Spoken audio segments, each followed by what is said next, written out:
Item 2.1, it was motioned by Trustee Babcock and seconded by Trustee Oxley and approved by a vote of 3-0 for a partial leave of absence by a certificated employee for the 25-26 school year. No other action was taken. Item 3.3, approval of the agenda. If there are any changes, additional solutions? As presented. Okay, anything from the board changes? All right, so I entertain a motion to approve the agenda. I'll move to approve the agenda as presented. All right, and a second? I second. All right, all those in favor? Yes? Okay. Yes. Aye. Yes. Aye. Okay, thanks. We have two trustees absent tonight, excuse absences. They're out of town. Item 3.4, public comment on non-agenda items? No? All right, moving right on. Item 4, patriotic exercise. All right, for my patriotic exercise, I'm going to do the Pledge of Allegiance, so if you guys would stand up and join me.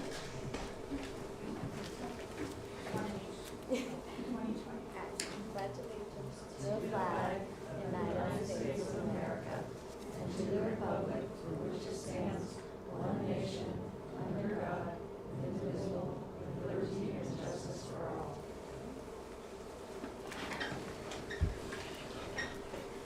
Thank you so much. Moving on to item 5, acknowledgements. First one is 5.1 and Staff Appreciation Proclamation. In honor of Staff Appreciation Week, we have a proclamation we'd like to present to staff. So Staff Appreciation Proclamation of the Board of Trustees of the Fort Bragg Unified School District. Whereas all staff members in the district are devoted and dedicated to delivering exceptional, engaging, equitable, and collaborative learning opportunities for all students. Whereas our teachers and school employees serve in partnership with parents and other members of our school community to ensure the appropriate education, safety, and well-being of all children. And whereas the important work done each day by our teachers and school employees helps prepare the students to become lifelong learners and contribute as world citizens. And whereas the impact made by our teachers and school employees extends well beyond their job titles as they serve as listeners, role models, motivators, and mentors to our students in the entire school community. And whereas our teachers and school employees inspire students to meet high academic standards, learn how they can contribute to society, and become the best person they can be.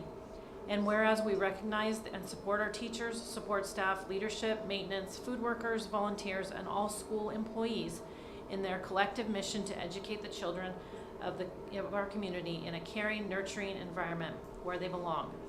Now, therefore, it be it proclaimed that we, the members of the Fort Bragg Unified School District Board of Trustees, do hereby designate the week of May 12th through the 16th, 2025 as Staff Appreciation Week in the Fort Bragg Unified School District,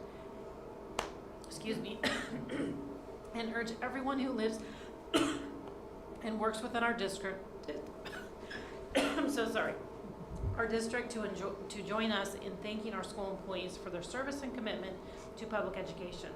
The foregoing proclamation is adopted by the governing board of the Fort Bragg Unified School District of Mendocino County, State of California, at a meeting of said board held on the 8th of May, 2025. Thank you very much. All right, moving on to 5.2, acknowledgements in the district. Okay, so we have a few acknowledgements this evening. We'll start off with the more general things.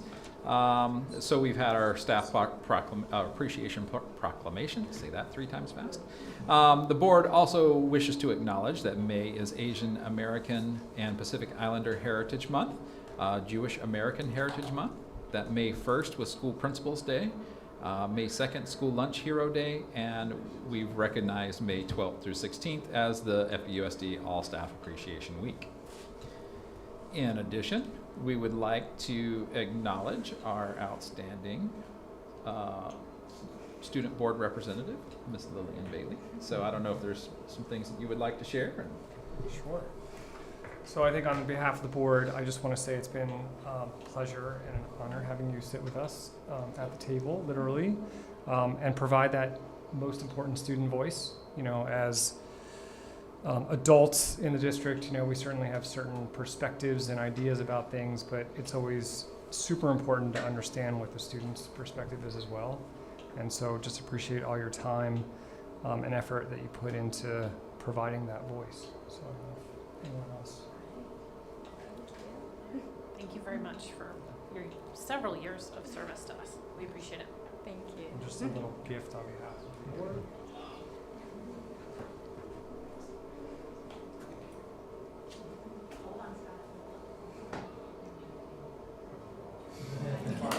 Gotta get a picture.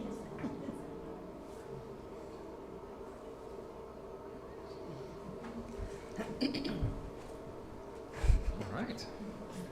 And Lillian also is going to be a co-valedictorian in this year's class and has a list of credentials after her name that are just going to be amazing. And so we look forward to seeing all the wonderful things that you go out to do in this world. Thank you. Thank you guys, I really appreciate it. I've had so much fun doing this. It's been a great experience. Yeah. Thank you. All right. So further acknowledgement. So we have 3 amazing people in this room who together have contributed 88 years of service to our students here in Fort Bragg Unified. So I just had to kind of let that set in for a minute as I was writing that. I was like, 88 years, that is, it's an amazing thing. So we'd like to take a moment to recognize each of you individually.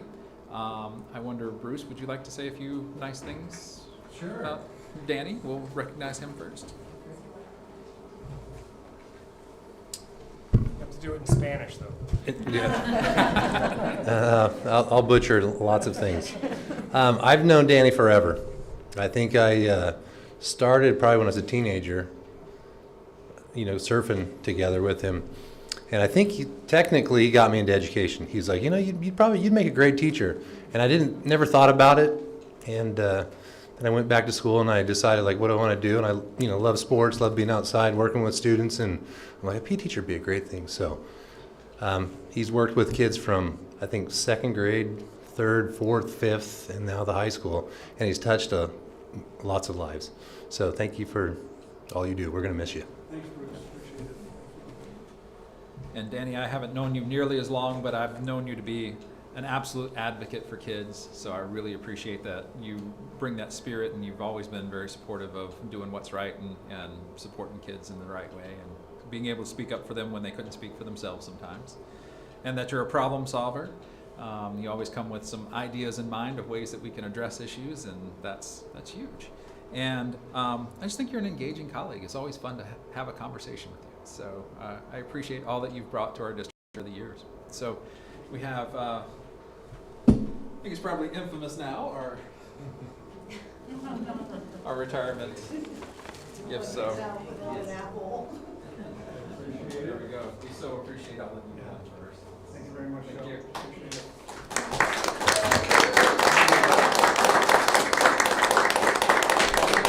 Say a few words. Of course. Should I go to the microphone? Sure. People at home. Yeah, people are watching, all the people watching can hear you. Well, I know this apple has received a lot of humor over the years from retired teachers, but for me, it's very symbolic. 30 plus years of teaching, I dedicated my life to educating students and hopefully supporting them. So, this apple represents 30 years of a lot of blood, sweat, and tears and commitment over the years. And it's been a great community to serve. This community is incredible. The families in Fort Bragg have been always so supportive of their kids in education, in sports, whatever it comes to. And equally as supportive has been the administration and the staff here, the school board. I've been here for 32 years for a reason. A lot of educators bounce to one district to another, but I've taught my whole career in Fort Bragg Unified School District. And that's because the administration, the school board has just been so supportive of not just me as a teacher, but for the students, anything that students ever need, you guys have found a way to get it to them.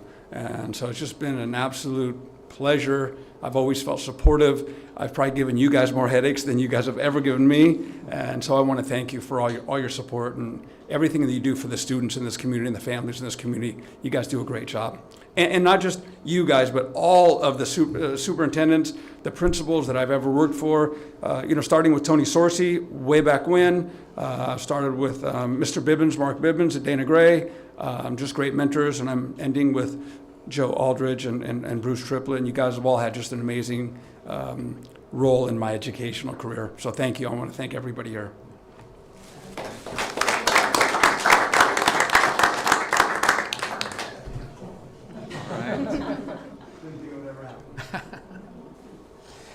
So next we have Miss Debbie Feitz, and I just have to say Debbie has been such a ray of sunshine. Our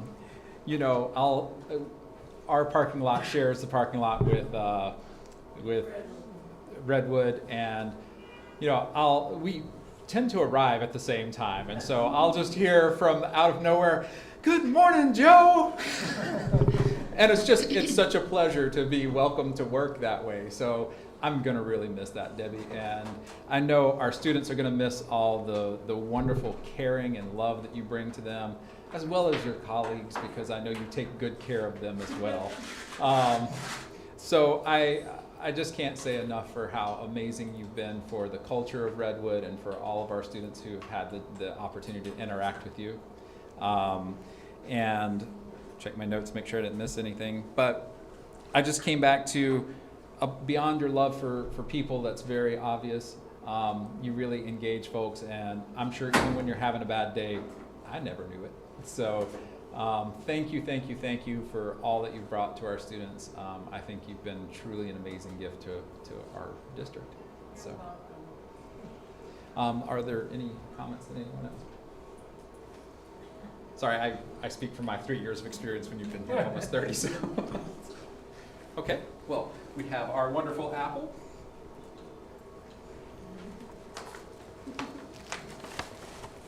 Thank you so very much.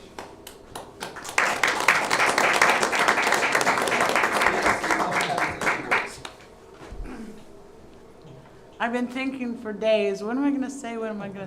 Because I'm always talking all the time.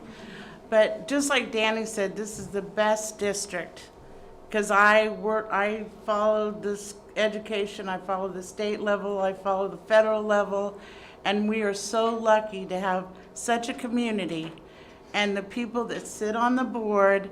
And I'm one of the third or fourth people on YouTube watching this board, and it's just been a real pleasure.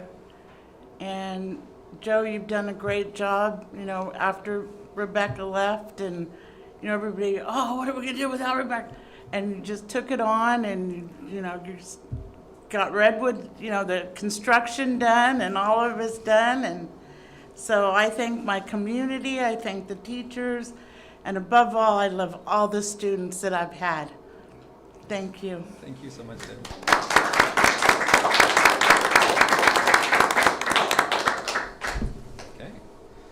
And last but certainly not least, we have Mr. Jay Millen.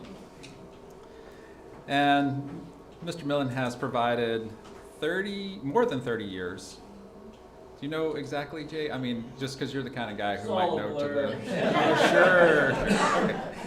Okay. So Jay has been very student-centered. We've had many a conversation that's just problem-solving, trying to figure out what we can do to support a student and not thinking about some of the typical constraints that some of those situations might have. He's like, well, what if we pull in this community resource, or we think about it this way or that? So I always appreciate that view that you brought in to say, what can we do that's absolutely the best outcome for the student given the resources we have.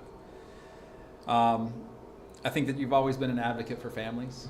I know there's many families who have expressed their appreciation for your support when anything dealing with special education, there's a lot of trepidation around and folks just aren't sure, and after they have a conversation with you, they came out feeling much more reassured and feeling confident of the next steps to take.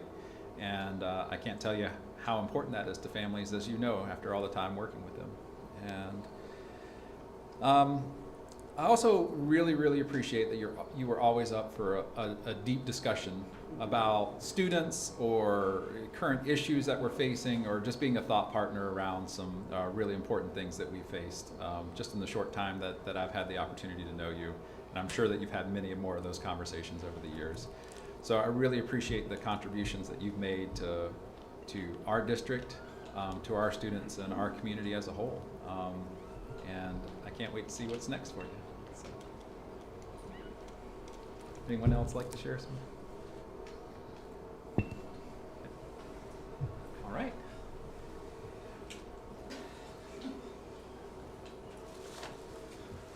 Thanks. Thank you. That was awesome. Would you like to? All right. So, how much time do I have? 3 minutes. Well, I gotta say, what a gift it's been working here. And, here we are in this rural place on this island. And I'll tell you, after Stacy and I had our first kid, we thought, is this really where we want to raise a family? And we looked. We flew back east. We went to the Bay. We drove around. We flew around. And every time we came back here, we felt like this is the best place. But now, no, I'm just kidding. I still feel that way. And, I think it's fitting that it's the Jewish American History Month because, I've served the Individuals with Disabilities Education Act for 30 years. It's a law that was written 30 years after Hitler's idea to deal with the disabled was to kill them. And not just them, but all the impediments to the perfect society that he envisioned. 30 years later, this country said, no, we're going to take another angle on it. We're going to provide a free and appropriate public education for everyone, period. And it's been a challenge. We've had kids come to our district that we had this one student who was acephalic, literally only had a brain stem, and she got vision therapy. She got DHH, she got physical therapy, she got occupational therapy, at no small expense, mind you. And it's an interesting idea. But that's the commitment that IDEA has, because we know just because you might have a weakness or a disability in one or several areas doesn't mean you can't go on and benefit society, right? So that's been my commitment all these years. And now, 30 years doing this and 50 years after that law passed, it's being undermined. And the current atmosphere in the country is to pull aid away from the poor, to pull aid away from the United States mission to uplift the impoverished and the needy and the sick. We're defunding that. We've decided that that's not our priority. The Department of Education is being cut off at the knees. IDEA is administered through the Department of Education. It's unclear what our commitment will be going forward as a society to the less advantaged, to the disadvantaged, and it's an amazing inflection moment. So I just hope that the pendulum doesn't swing too far back. But anyways, that's my point. We've got to stand up for everyone. We've got to, if we don't feel like we're all in this together and that we're here for each other, it's going to fall apart. And I feel like that's sort of a little bit happening right now. Anyways, we are all in this together, I'm here to say. And the more we do that, the better it is. So anyways, thank you. And it's been a ride. I'll be around. I'm going to come up with another plan here to service these kids. I'm not sure what it is. Danny, we should talk to be mentors for the little guys. I have some ideas for you, teaching surfing. All right. Also, one more thing. I gotta say for Debbie, you know, I gotta say, I've watched you. You've been here the whole time I've been here. You have served the most vulnerable kids with the least advantages, coming from the most upsetting situations. You and I have witnessed some really deeply upsetting and disturbing stories.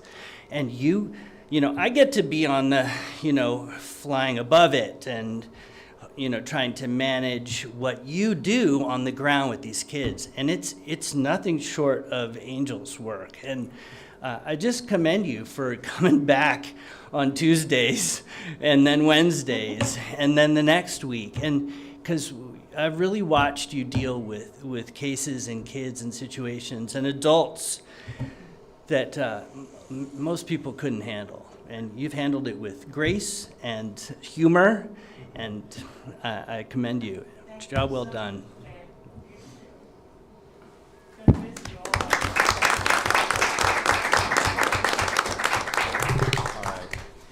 Can we maybe get one more round of applause for these amazing individuals?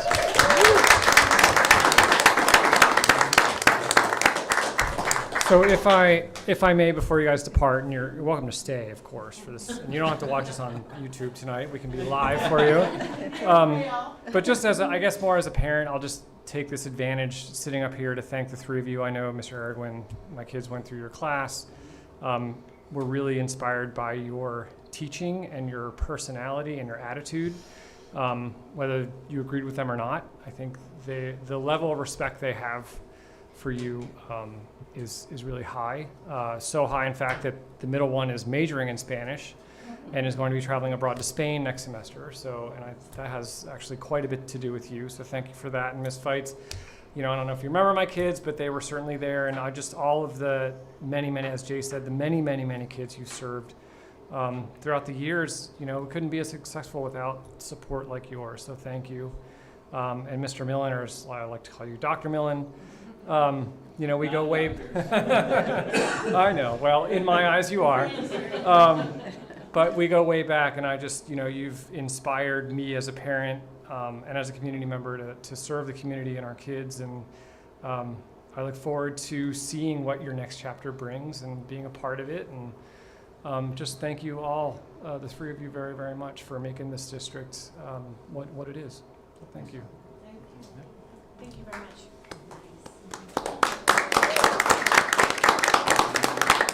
All right, I'll give you a second if you want to. Again, you're welcome to stay.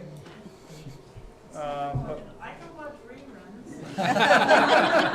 If you miss us, feel free. I'm still here till the end of the Yes. year, though. Debbie, you're first. Oh, see what I mean? All right, moving on to 5.3 donations.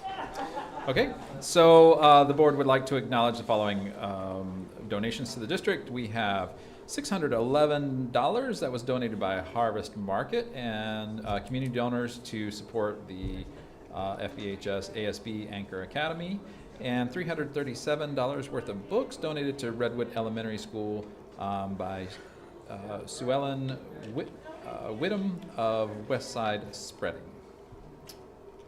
So thank you very much for those donations. All right, item 6 is communication. I don't know if anyone's received any communication that they'd like to share. I don't think I have either. No? Okay.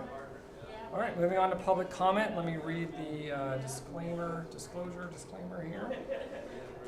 Individuals may address the board on agenda and non-agenda items during public comment and/or at the time they are under consideration by completing the speaker form provided on the table at the entrance and submitting to Renee Holes, administrative assistant.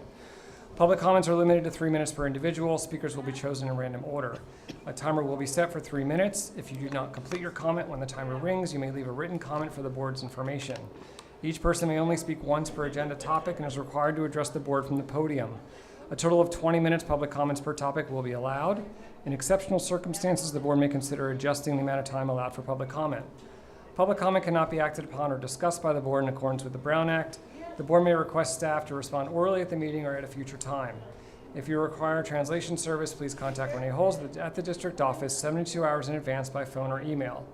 Regular meetings will be videoed and broadcasted on the FBUSD YouTube channel. Members of the public who wish to address the board may also submit public comments prior to the start of the meeting by emailing boardmeeting@fbusd.us. Staff will make all attempts to share and record any submissions received prior to or during the board meeting. However, depending on timing, late submissions may be provided to the board after the conclusion of the meeting. Comments are limited to 3 minutes each, which is approximately 390 words. And with that, Ms. Hall, any public comment? No public comment. Okay, all right, moving on to item number 8.1. All right, well, to start, I do have someone here with me who is looking at taking over this role. If you want to introduce yourself and like your grade. My name's Rena Garzelman, and I'm a sophomore. So, Excellent, welcome. Welcome. Very glad to have you here. yeah, just trying to teach her everything. So to start, for Redwood, what is happening is the Wednesday, the 15th, is open house from 5 to 6 p.m. The springtime field trips are happening for all the grade levels. The end of the year academic testing and language testing is happening now. And then May 20th, the student award assemblies for the final for this year. At Dana Gray is moving along with many people saying time is going by too fast.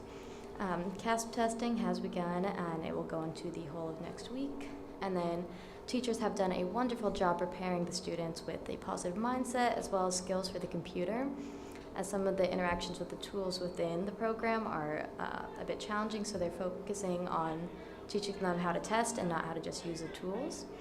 Lots of the field trips are balancing out the assessment load with trips to Point Cabrillo, South Harbor, and the Botanical Gardens, to name a few. They will have open house on May 28th, and then the Danny Gray Passport will be back in play with 2 names being drawn for a free yearbook. And then very exciting, the Drama Club will be performing their first play for the students in a couple of weeks, as well as having evening performances for the parents, and those ones for the parents will take place May 29th and the 30th at 6 p.m.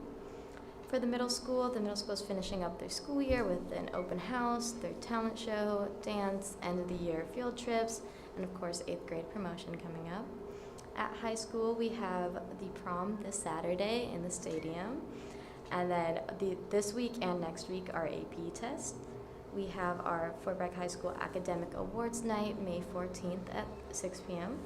And then May 20th is Scholarship Night at 6 p.m. And then we also have elections for ASB coming up within the next couple of weeks, in which we have now implemented the use of speeches to run for election. And then graduation for June 6th. Thank you. Thank you. 8.2, general obligation bond funds construction project update. Okay, so as Don let us know last month, he's on vacation. So there was a report that was included. I'll go into a few more details during my report with some pictures and some updates that way of kind of where we are with a few things. But otherwise, are there any questions about the report that Don had? I don't think much was updated financially or that kind of thing. But we're still expecting to come in under budget on the Redwood project. And we're still waiting to hear about the guaranteed maximum price, but it will not be what's actually listed for the Alted. We already had whittled down far below that, and we think it'll come in even below that. So. All right, thank you. 8.3, Fort Bragg High School counseling report. So again, we had this report was attached. There is a lot of text in this, so I will hit some highlights. If you have had a chance to preview this and have some questions, please let me know, and I can answer the best I can. I was anticipating that one of our counselors would be here, so I will do the best that I can. So the goals that they had this year were centering around making sure that we get some guidance for our freshman class. Seems that they have reached all of the freshmen through some events to get to know the counselor, ensuring that students knew credits and grad requirements, A through G requirements, and they have been successful in reaching out to students that way. They've also provided through our freshman seminar class the signs of suicide prevention training. So all students in the freshman class receive that. They're working to increase the A through G completion for our FBHS students. So we have went from 37% to 41% last year, and I'm hoping that we'll continue to see some increases there. I know that the administration's also been working really hard and closely with the counselors to try to increase those A through G completion rates, just because sometimes it's as simple as making sure kids are taking the right series of courses and whatnot. We're still waiting to see our truancy numbers for the year. They're trending similar to kind of where they were last year, but we'll see what the final numbers are. And we've had referrals out to Thrive, 47 out to our in-house counseling for this school year over as compared to 33 from last school year. So we're definitely utilizing that resource more fully. Some other responsibilities that the counseling offices had, they've met, held all the 27 504 meetings to support students with those needs, have 126 students who took the PSAT or SAT, supported state testing for our sophomores in science and juniors in math and ELA. We have 71 students who are completing AP testing this week, or have already for the most part, probably. Our counselors attend IEP meetings. They have had several information nights in both English and Spanish. It's been actually pretty successful, I think, this year to hold them at the same time, and folks can choose which session meets their needs the best. But we've had a college information night, financial aid, AP college honors courses, and you can read the rest there. And then dual enrollment, they have helped 81 unduplicated students sign up for dual enrollment courses in the fall of 2024, and then 315 duplicated students, because some of those took them in the fall and in the spring, register for dual enrollment courses in the spring. We have 34.4% of seniors earning 12 or more college units, so we're pretty happy about that. And FBHS offered 10 dual enrollment courses that students could take throughout the school day during this school year. So we're definitely having some success for a campus our size in that. And then finally, looking at some student meetings, they have met with our seniors and reached 131 students through those meetings. They held 24 SST meetings to support students whose performance wasn't up to standard for some reason. They helped 160 freshmen apply to Mendocino College and get into that dual enrollment course for the CCS 100. Helped with course selection for 8th, 9th, 10th, and 11th graders, and reaching 556 students with that. Met all freshmen and sophomores to check in about their schedule for next year. And we'll be meeting with all of the current juniors next week to do the same. Juniors take a little bit more care because we've got to make sure that they get everything they need for graduation. And so far this year, they've met with 328 students who by request, and 367 who have actually, or 328 so far this year, 367 for the whole school year last year. So they're on track to at least be at the same level, if not more than that. And if you look at the number of contacts they've had with students is about almost 1,700 contacts, obviously with some of the same students with multiple contacts. And then they shared some pictures of the different meetings that they've had through Link Crew, course selection meetings, Latino Students and Allies Club,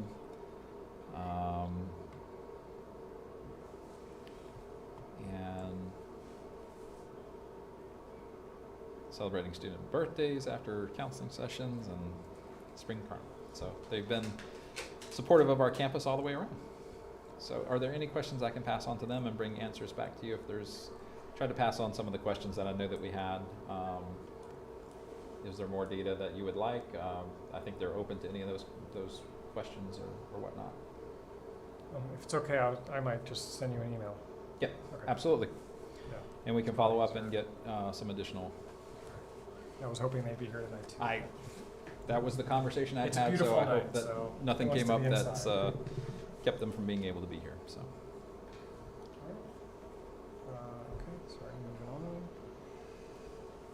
school nutrition program update.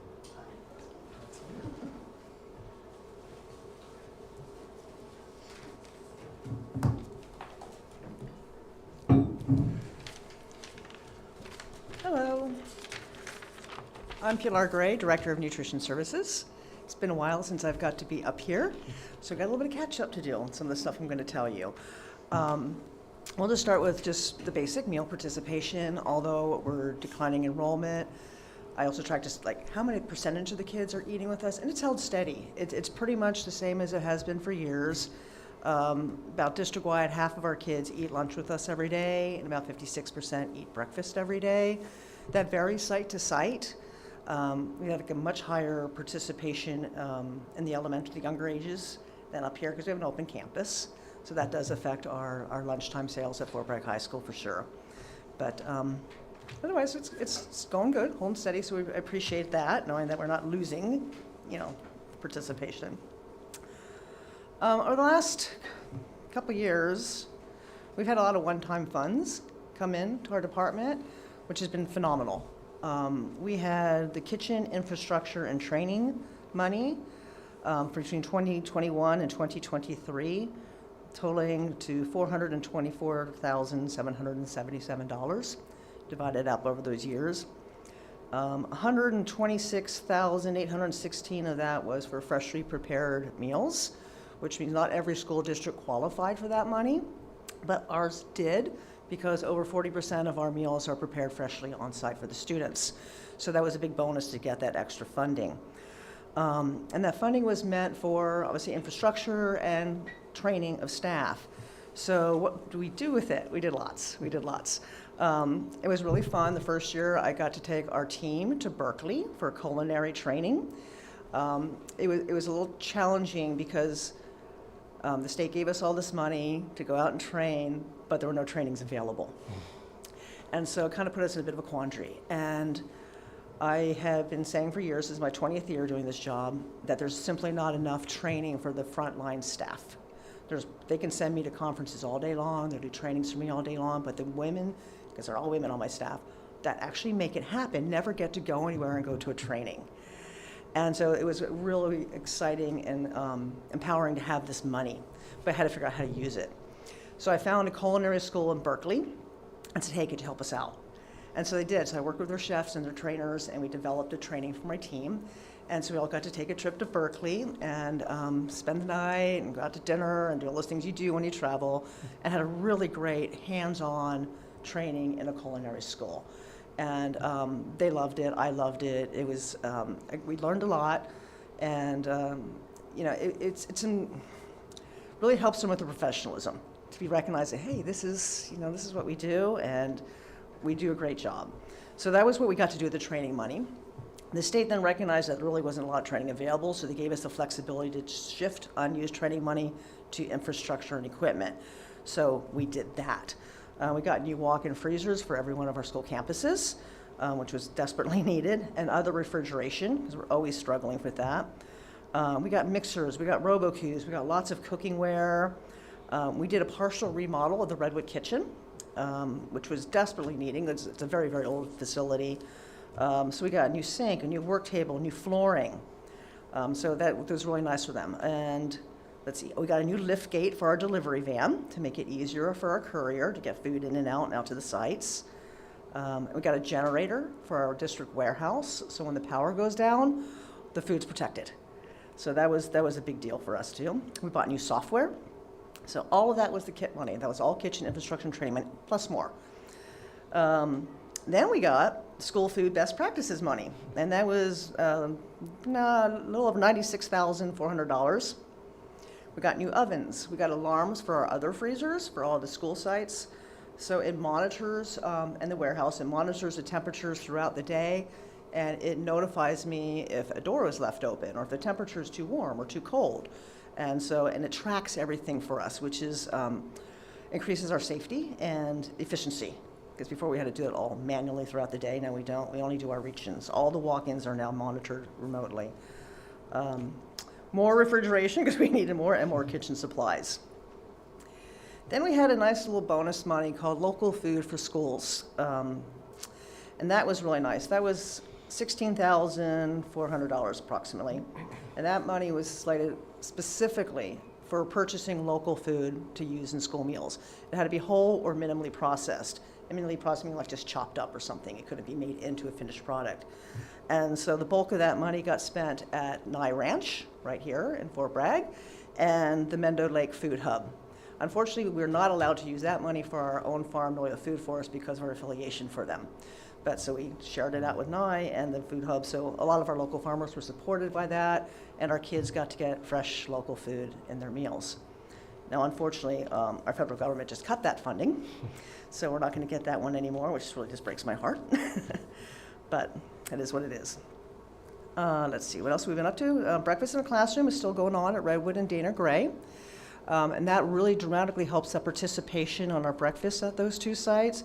And we got 86% of our Redwood kids eat breakfast with us every day. That's tremendous. Before we did this, it was like 20%, maybe 25%. And about 61% of the Dana Gray kids eat with us every day.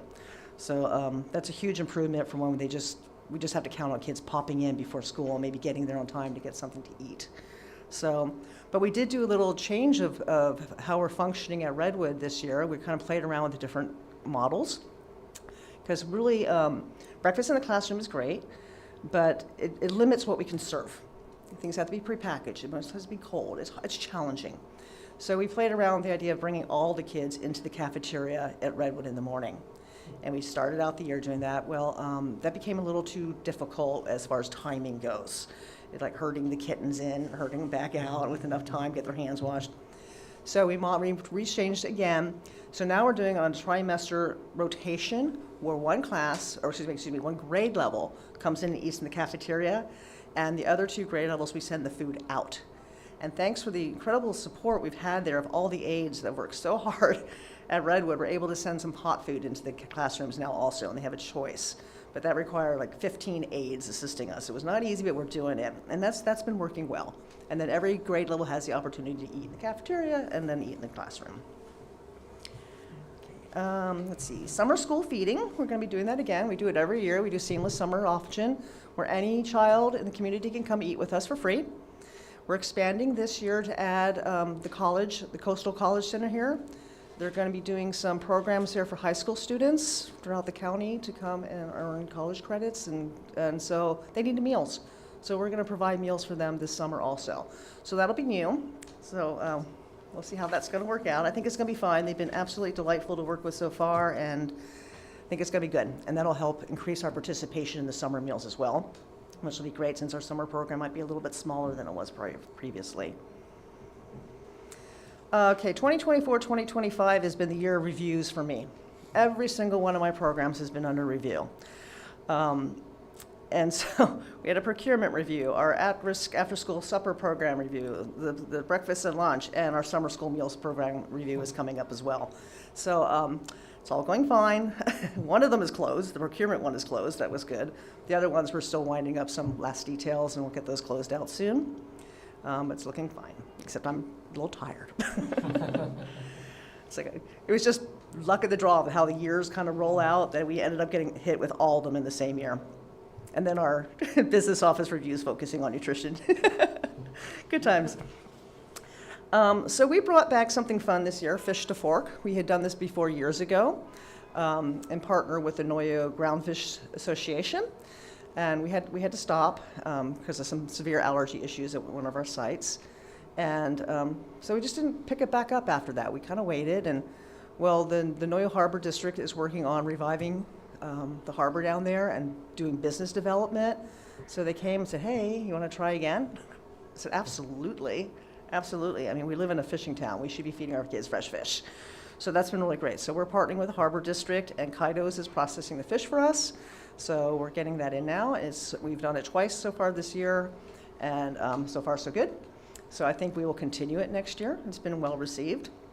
And so that's nice. And we're getting some nice petrole and sole, mostly is what we're getting, petrole and Dover, which is really great. The first time that we did it, we did bycatch, which is when you go out for ground fishing, there's a lot of species you catch by mistake that are still very edible and fine, but it was very inconsistent. We never knew what we were going to get. And so sometimes bones were a real challenge for us. But going with the Petrale, it really reduces that challenge because it's just the way they clean it. We don't have bone issues, couple, but not many. So it's made a lot simpler. And it's more mild flavor fish, so it's more acceptable to most students. So hopefully it'll be even more successful this time. Okay, let's see. This year I got a California Department of Food and Agriculture Farm to School grant for $200,000. So super excited about. Is it's doing a lot for our district. We're really, we got $10,000 of it is allocated just for local foods for school meals, which is nice because we're not going to get that local food for schools money. It's not quite as much. We were supposed to get about $19,000, but still it's better than nothing.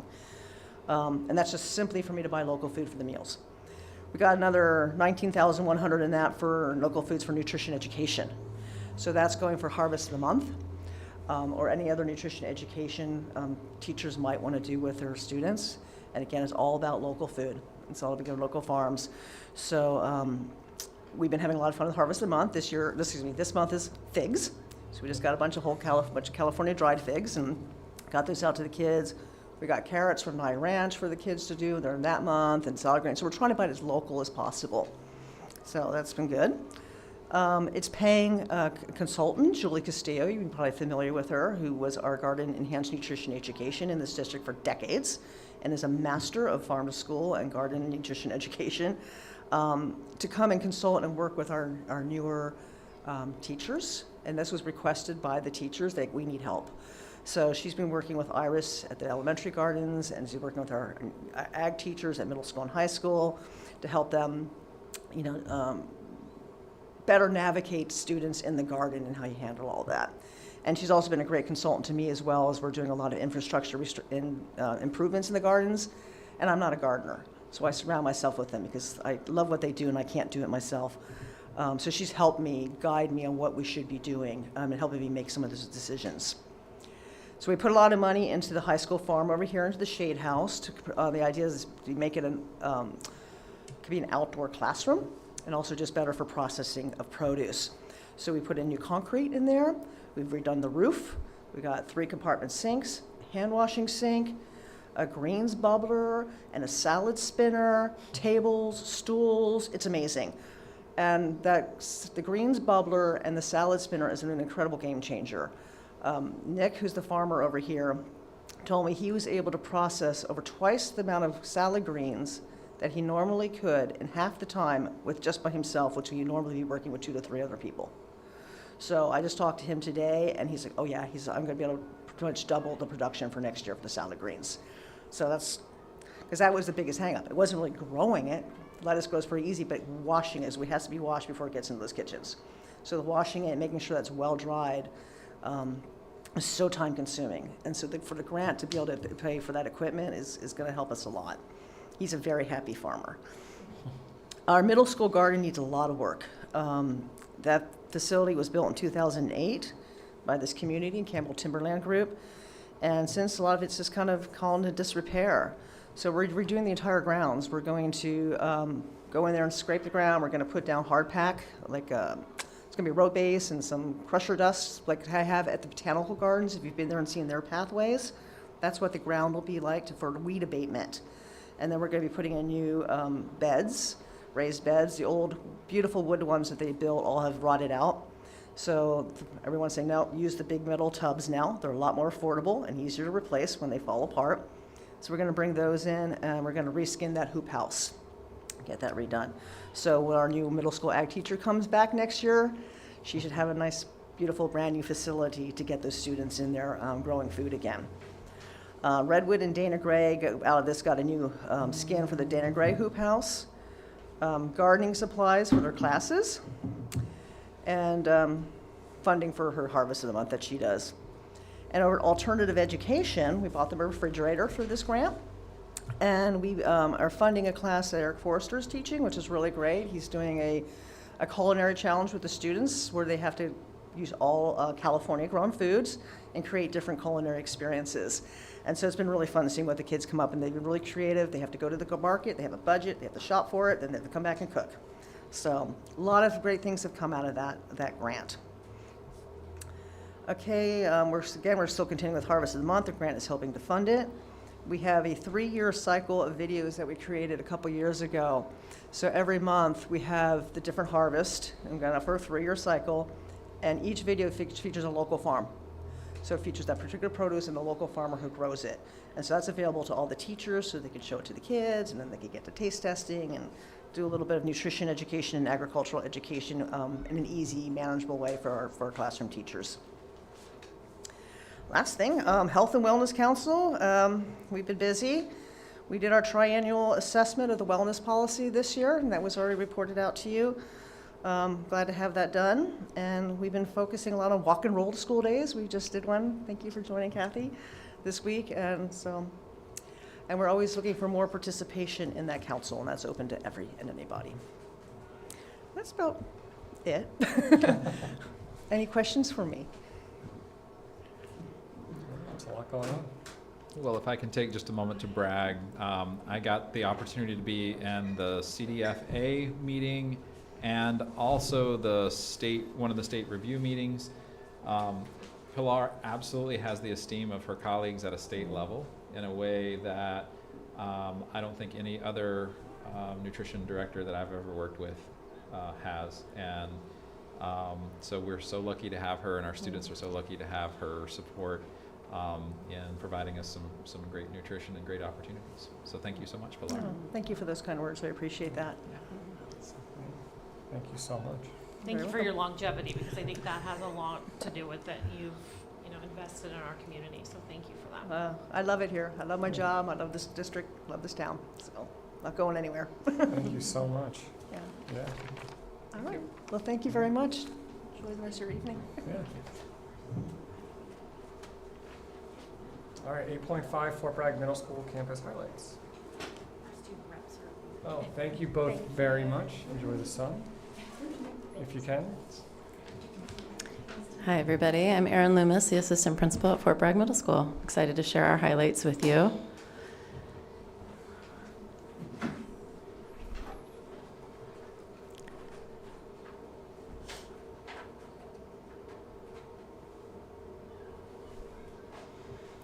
All right, so this is what's going on at the middle school this semester. Spring has definitely sprung. So here's some 8th grade dioramas in art.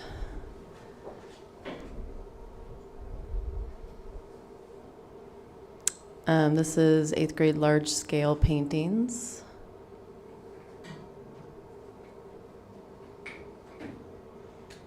Oh, and bummer, they're not moving. So in the slide they were moving, but I don't know why they're not moving now. This is 6th and 7th grade relief prints. So sorry, the motion bit isn't working. Oh, here they go. Here's our stop motion animations. These are my favorite. And so 6th grade does these ones.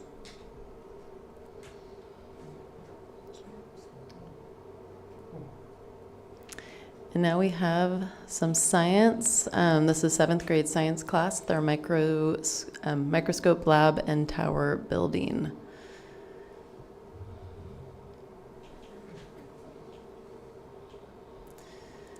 Drama, really awesome. They were able to go do telling folk tales at Dana Gray and Redwood with the littles. So here's some pictures of that. So there's a lot going on in drama, and we have a play coming up later this month as well.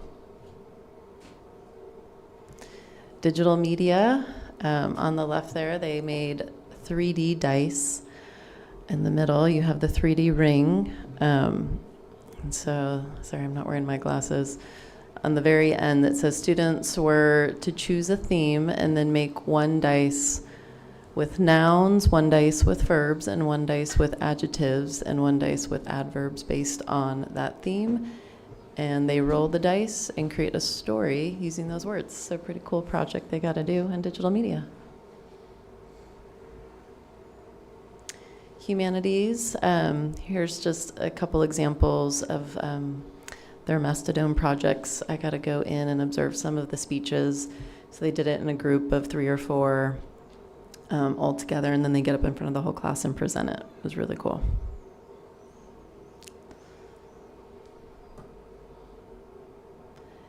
And math, if you can see there in the library in the windows, they made these stained glass paintings with clear plastic sheets, and they put all their beautiful pieces of artwork through linear equations that they chose or created, and we have them also in the quad as well as the library.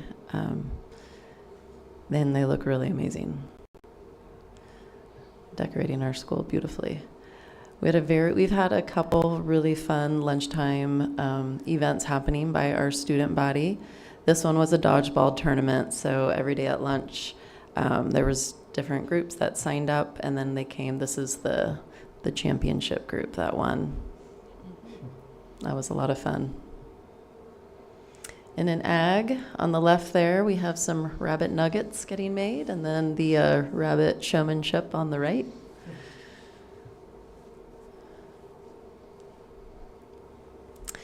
And here's some shots in PE. Students running the mile. I know they're building their portfolios right now.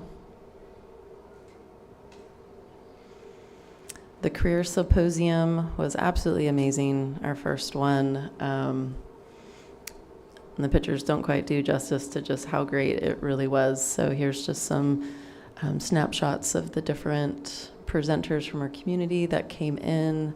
And we had a rotation happening, and students rotated to 3 different careers that they had signed up for, and it went so well. We are excited to do it again. And then the Washington, D.C. trip, they had a great trip, super successful. Once again, this is the second year they've done it, and I think they'll be presenting to the board at a different meeting, but this is just some snapshots they were willing to give me for this. We had Romeo and Juliet, our San Francisco Shakespeare performers, come this year and again give another great performance, and that went really well. FFA State Conference. We had both our high school and our middle school go out. I was able to go on this. It was absolutely amazing. One of the coolest things I have been for events for kids that I've been a part of. So great. Yeah, I'm very impressed with the whole state conference situation. We had a lot of fun. Very, very professional, our FFA kids.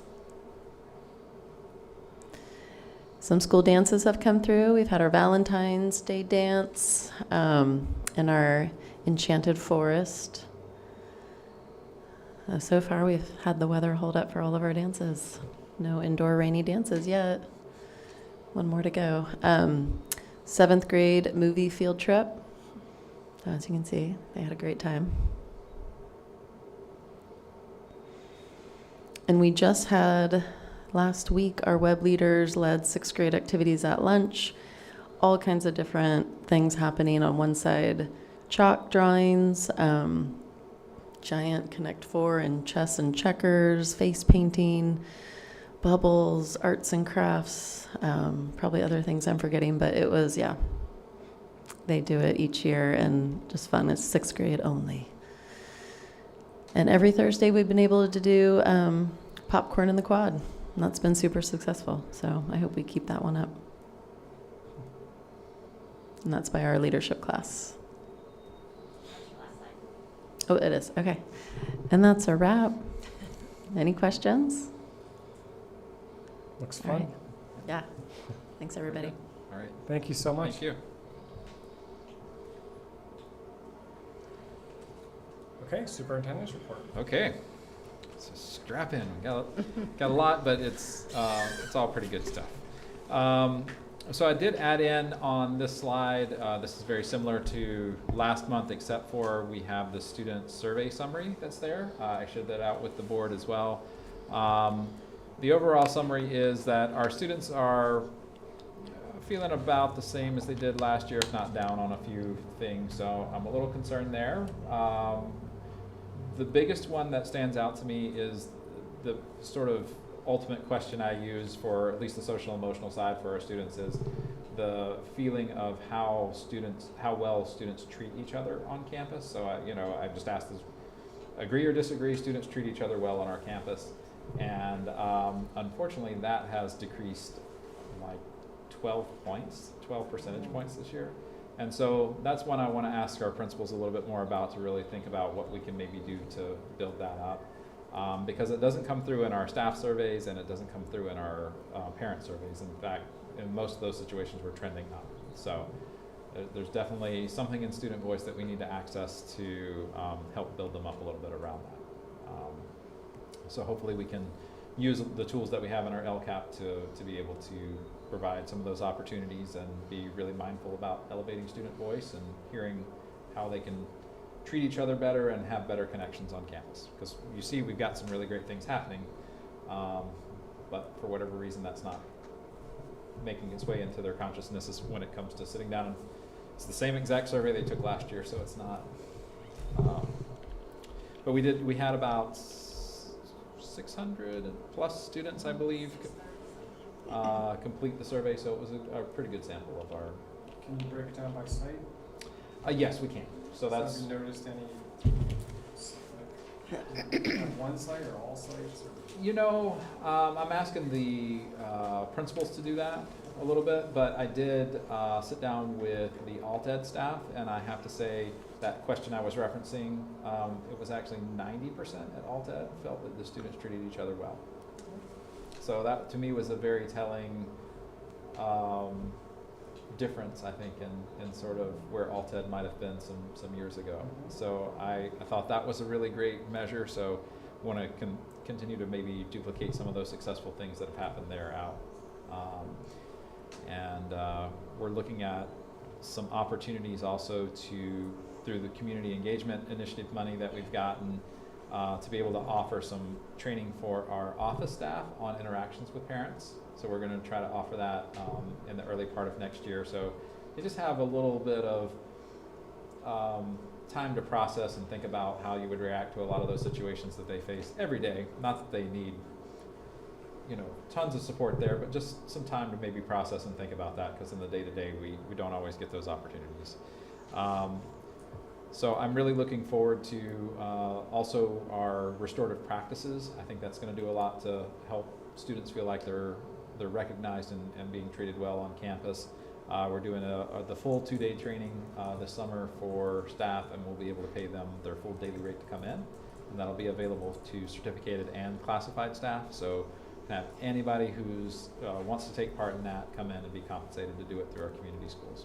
So pretty happy with being able to offer that for them this year. And then I kept in our planning documents if you want to reference any of those. We have looked at most of those across the time here. Our next steps in LCAP, we're going to have our May revision from the state budget. Will come out May 15th. We'll tell you a little bit more about budget shortly, but just want to keep highlighting that. Public hearing for LCAP and the 25-26 budget, the presentation will be on June 12th. And then we'll have the approval on June 17th. So we have some time in there to receive any public comment that may be out there. And we'll have more about LCAP in our discussion section a little bit later.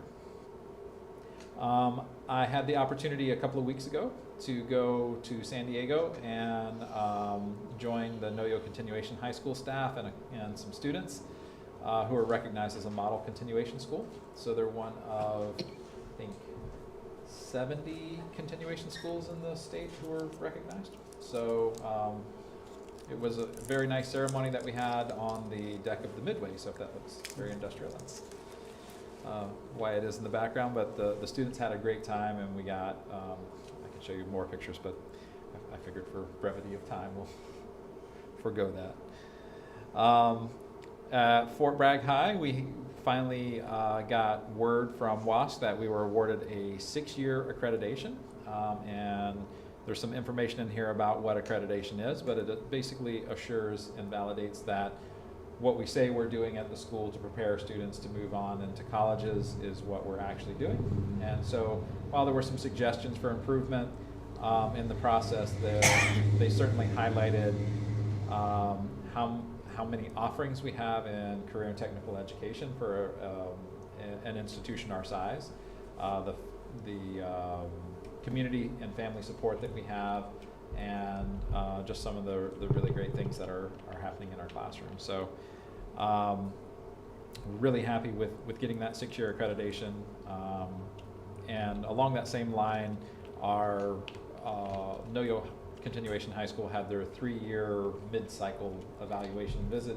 It was a virtual thing. Everything went well because everything's moving in the direction they had hoped. So they will maintain their accreditation for the next 3 years, and then they'll go through this process 3 years from now. So, speaking of our CTE programs, I had the opportunity yesterday to connect with our CTE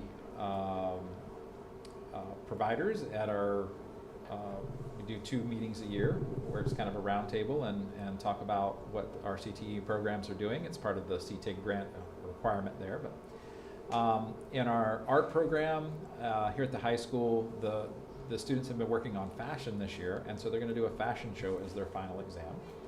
I thought that was pretty fascinating. Our 8th grade art students have an art exhibit at Headlands Coffee, so if you're down that way and have a chance to walk through, that'll be great. Our high school art show will be starting soon at Piaci Pub and Pizza, so keep an eye out for that.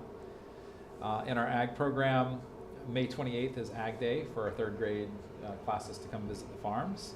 That's always a really fun day if you have a chance to stop by at any point. Our Ag Mech class has a new plasma cutter that they've gotten, and if they can find a portable air compressor, I believe, then it's the kind that they could actually take to competitions and use in other places. So it's just going in, so they haven't fully figured out all the fun pieces that they can have with that, but I'm sure there's going to be some really cool things that they've got going on there. In our food service and hospitality pathway, they recently catered the Rossi dinner, and I think there were 10 students involved in that, and they did just a really great job and had a lot of fun and got paid to hang out and do a real world catering project there. And they also completed a food truck project, so they had designed like a food truck model, and if you go by the library here at the high school, they're displayed there. But they also had to cook a food truck type thing and then be judged, and so the students got some feedback on their cooking and thought about how they would process that given limited space and whatnot. And then in our business and marketing pathway, we've got the Howling Highlights. I don't know if you've had a chance to see any of those. If not, I'll make sure you get the link. They're pretty hilarious sometimes. So it's our students just doing highlights of stuff around campus, and but they're really focusing in on that film, editing, that kind of thing. And then also in the marketing pathway, they've done button making and marketing. So they started off designing a button and going out and trying to sell that, and realized that the market actually was driven towards custom buttons. And so when they started doing that, they sold, I think, 250 or 300 buttons out that were custom made to just within the community and places. So got some really successful CTE programs going on, and really appreciate the board's continued support there. In our school safety side of things, so all of our sites have been or will soon. I think our last site is participating on Wednesday this coming week in the active shooter training provided by Fort Bragg PD. All of the feedback that we've got from that has been very positive. Folks feel much more confident about what their response needs to be, and most of the folks are like, okay, we're ready to do a drill now, which is awesome. That's where we wanted to get this year, and so we'll schedule for the fall some drills. The PD has also been very accommodating and coming in when they ask that it's 3 or 4 teachers want some feedback. They'll come in and provide them some feedback about how they can make the room a safe space if there were an active shooter or that type of event. And I think it's really helped with a lot of the staff are reporting that they feel more confident in being able to respond to those situations. So really appreciate the support from Fort Bragg PD around that. So May 14th, 5:30 p.m., we've got our last student safety town hall meeting of the year. And we will be able to demonstrate our safety alert system. So Ari's going to be there and be able to show that off some. So any of our parents or students who are in attendance can see what that looks like in a non-threatening environment and give us some feedback there. And then we also got word this week that the Fort Bragg PD has been awarded the Youth Opioid Response Grant for round 4. We put in a letter of support for this. Basically, that will allow a coordinator that will come to each school site or each of our high school sites. So they'll support NOYO, they'll support here at the high school, 2 days here at the high school, 1 day at NOYO, 1 day at the Mendocino College Coast Center, and then 1 day at Mendocino High School. So it's kind of reaching a bit more of the coast that way, where they can provide some substance use and abuse support, either for the student or if they're in a household where they've had that exposure, there'll be some support there as well. So some pretty powerful stuff that's happening there, grant funded, and will be covered for 2 or 3 years, I believe. So. In budget planning updates, I'll let Jamie share a little bit of kind of where we are with budget and what we know right now. So as Joe mentioned earlier, the May revision is right around the corner. So they'll get released on the 15th, and then we'll get some more sound advice around some of our experts that help give us advice deciphering what's in the May revision. Right now, our stay-well rates have not been finalized. When I was at the meeting this last month, the proposed rates from the actuarial report were around $1,600. And because of the jump that it is for everybody in the group, you know, there's obviously some financial concerns for everybody. So we were not able to finalize that rate. There's been some proposals for maybe a slightly lower rate so that districts have some time to plan out in the future. The only thing that I want to caution about that, and I shared this with the group at Stable as well, is anytime that you make a decision like that, it will compound it in the future. So rates might increase next year naturally, but then we've compounded it because now we've deferred essentially that rate. So as of right now, so that we can take the most conservative approach at on the budget, is we're going to budget at the highest rate, and then if revisions need to be made, the hope is you know, we might see potentially some savings. I mean, it'll be savings and then not savings because we have to plan for the future as well. So there was a recent article that was released from School Services that talks about the COLA. Some of the data points that are coming in right now is showing that the COLA has been revised. The proposed COLA is being revised to 2.30%, down a little bit from 2.43%. We don't yet know what the governor's office is thinking as far as that COLA until that May revision comes out. So that's kind of where we're at right now with everything. When I did a broad overview projection of what all of this looks like in our budget, we're still hovering around about a deficit spending of $600,000. So I do think that we'll, as a school district, be able to weather those things, but it's something to keep in mind for next year's budget planning, that there probably will be some further reductions that it's going to have to happen. So how are we dealing with that $600,000?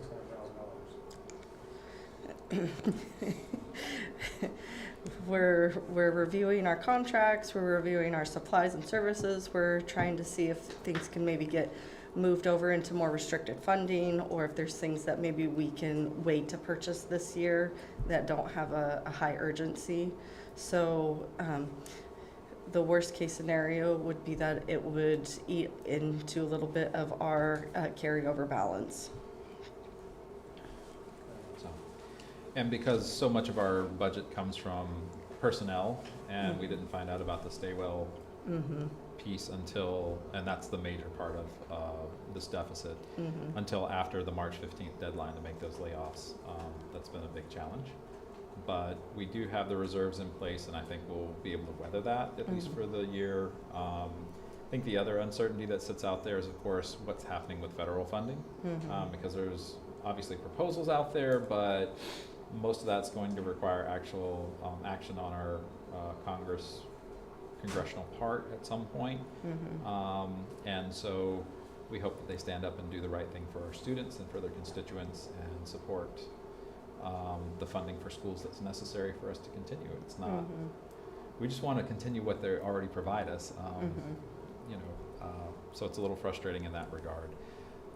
From a state level, the current projections are that this year's income is actually coming in higher than initially projected.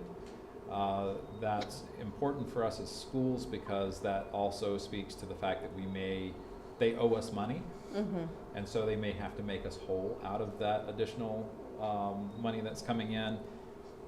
I say may because there are many things that got not funded in the state or reductions in funding to keep schools in a situation where we at least received some COLA last year. So that still remains to be seen with the legislature, but they are kicking around some ideas that would give us some one-time funding that would conservatively for the district, if the current proposal comes through, and we'll know next week if that's in the May revise, was around $200,000 additional that we don't currently have budgeted or and aren't counting on. And it could be more than that, we're just not sure. So that would help us with that deficit, but then it's one-time money, so we still We need would to still deal next with year it. have to deal with that. Yeah. And then I see in the report from the counselors that there was reference to Thrive, which is the real people that are on campus, right? But there was no reference to referrals to the online services. Would those save us any money if we looked at? They would. They're significantly less than the Thrive services, and we currently have Thrive is out of the Learning Recovery Emergency Block Grant, which those funds can continue through 28. I think it's 28. Yeah. I just know we have a lot of these online services, and I don't hear about whether anybody's using them, and I don't know how much they cost. So. So the online service that we contracted through was about $20,000 per year out of the community schools funding. So Not very much. it's pretty reasonable for the amount of. I think we currently have about 20 families benefiting from that. So I think $1,000 a piece is probably not a bad thing for 12 weeks of counseling. And the services we get there, and I'm sure we'll continue to grow that as our now that our our family liaisons are up to full staff there. So we're going to also have a big push for that for the summertime, just as kids don't necessarily have the social structure in place through the summer to have that support that we'll continue to refer there. Okay. Well, I just want to comment on, there's a lot of unanswered things till next week, but it'd be great to if we leave the board reserves where they are. Yeah. Like, and figure out other ways to weather the storm, as they say. Right, that was our intent, is to get us through the storms, but I would hate to put us in a situation that, because we used them next year, we're really in a big hurt following, so. So far, we're not touching the board reserves at all. And I don't see that being an issue in the near future. So unless something drastic happens at the federal level, that's sort of because that funding makes up, about 10% of our overall funding. So that would be significant enough that we would have to revisit that conversation. Is it the sort of thing where the feds, could they say, we're not giving you anything for next school year? I would say typically no, but in this situation, You never know. It's kind of unprecedented around that.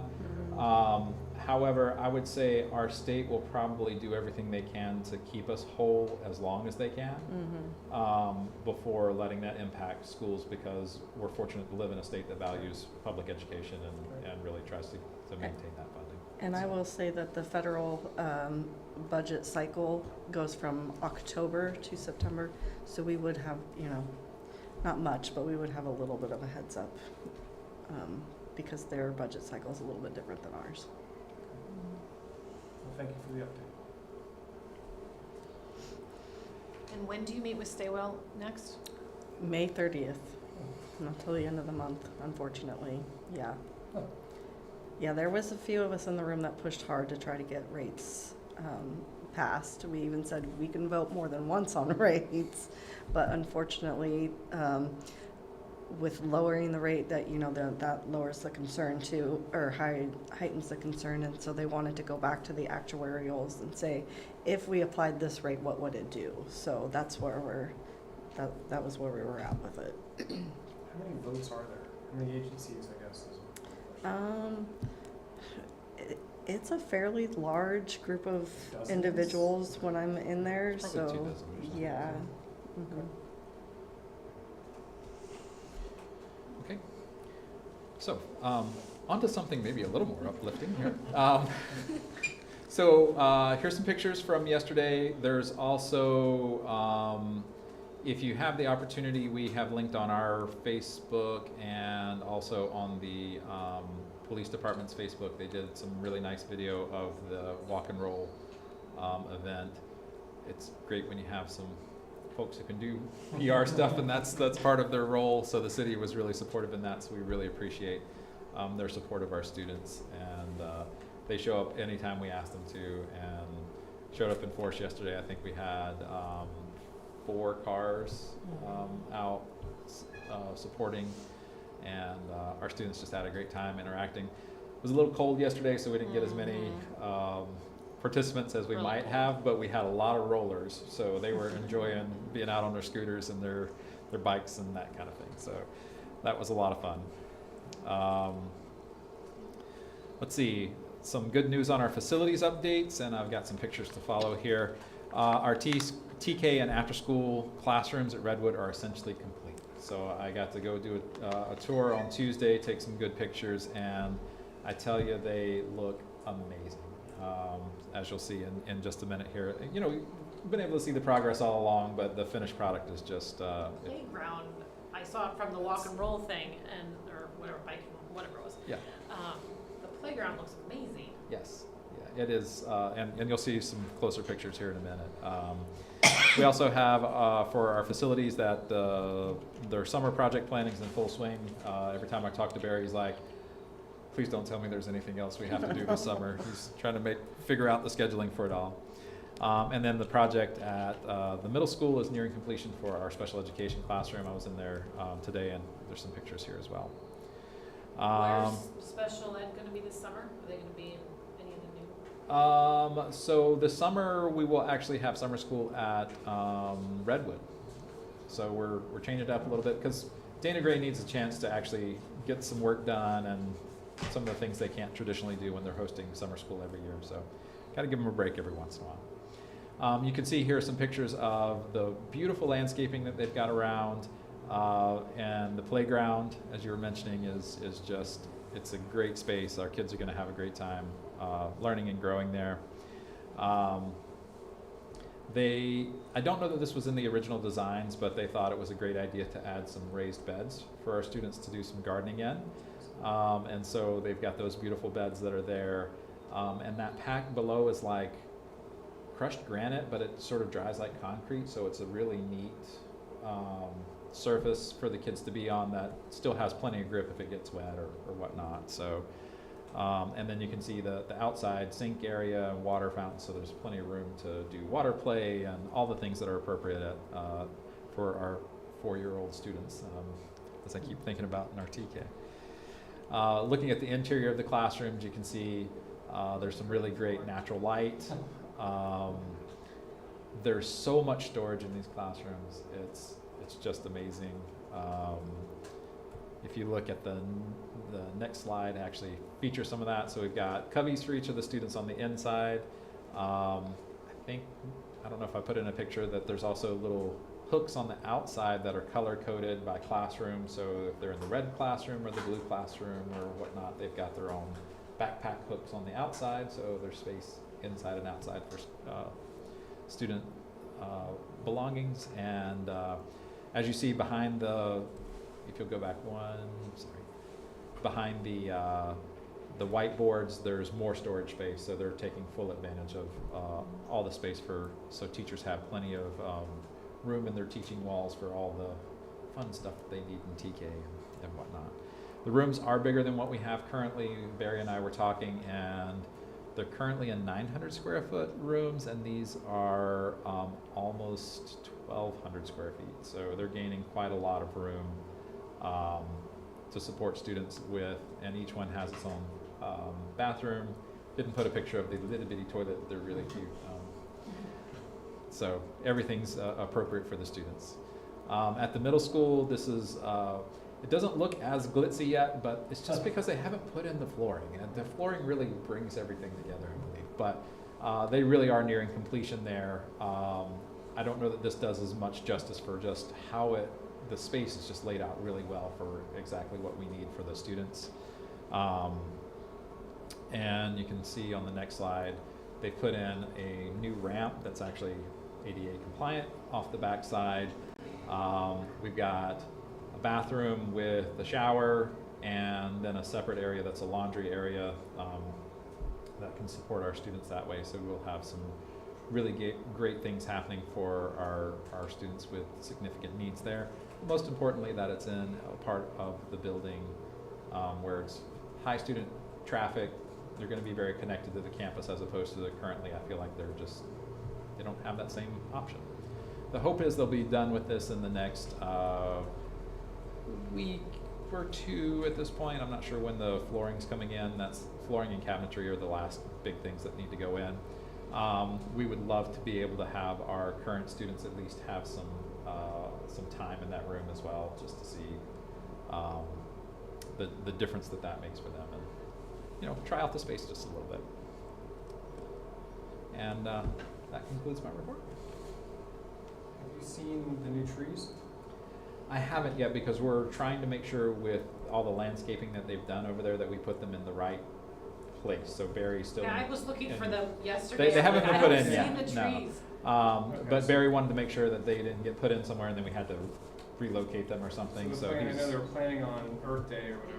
But they're not. And it was probably good that didn't, because that was right in the midst of whenever they were doing all of the other pieces. So that will be happening. He's in communication, and they'll go in. So I thought maybe they were so small that I couldn't see them. no, not they're the ones in like the 5 gallon. No, they haven't been put in. I didn't see them walking by either. Okay, so moving on to item 9, approval of agenda consent items. Since I don't have the details, I'm going to use the screen. So the 9.1 warrants April 1st through, that should be the 30th, I believe. Yes. Minutes from April 17th, regular board meeting, personnel reports, contracts, and employee conference workshop.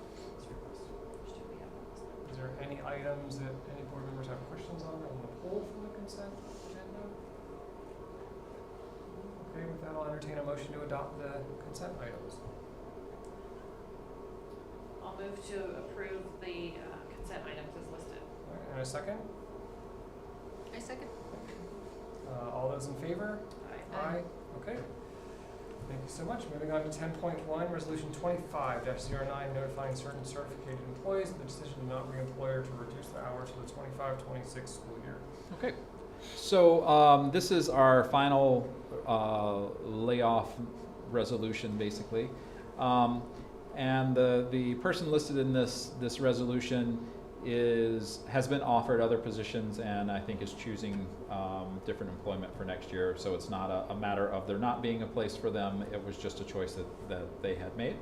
But we still have to move forward with this at this point to do that. So holding true to our promise that it wasn't going to have that direct impact on a human being, but just the positions, we've still been able to follow through, even though we have to move forward with this at this time. So. Okay. Are there any questions? Is there any public comment? No, there's none.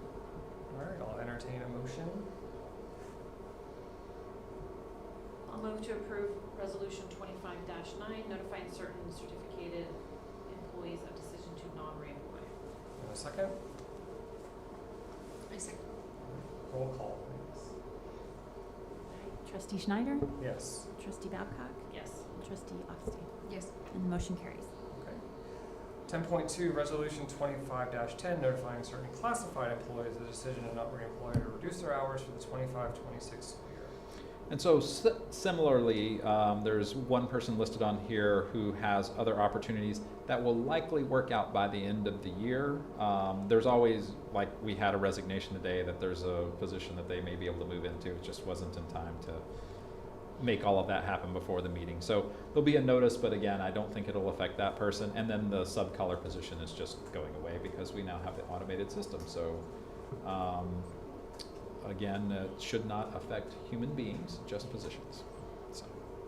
All right, any questions regarding this resolution or public comment? There's no public comment. Okay, I'll entertain a motion. We'll move to approve resolution 25-10, notifying certain classified employees of the decision to not reemploy. All right, and a second? I second. All right, roll call, please. Trustee Oxty? Yes. Trustee Schneider? Yes. And Trustee Babcock? Yes. And the motion carries. All right, item 10.3, school plan for student achievement for Dana Gray. All right. So Jamie sends her regrets. Unfortunately, she caught some kind of, she said it was the elementary crud. So I don't know, we've had some sickness going around here recently, so. And wasn't able to come tonight. She did share with me some of the highlights of things that they have highlighted in this plan. They really want to make sure that students are still getting the support they need to make academic growth, so making sure that they're using their intervention resources appropriately, and that teachers are thinking about small group instruction and the things that they can do in the class to support students that way. They want to highlight that there's still a need for continued support for our multilingual learners, and looking at some changes to our English language development services that more directly support our English learners, as well as having our EL coordinator in classrooms. That's the plan for next year, that she'll be providing sort of a coaching model where she's going in and providing lessons and showing, really helping folks early on set up how that should look in the classroom, and provide some really great opportunities for our students that way.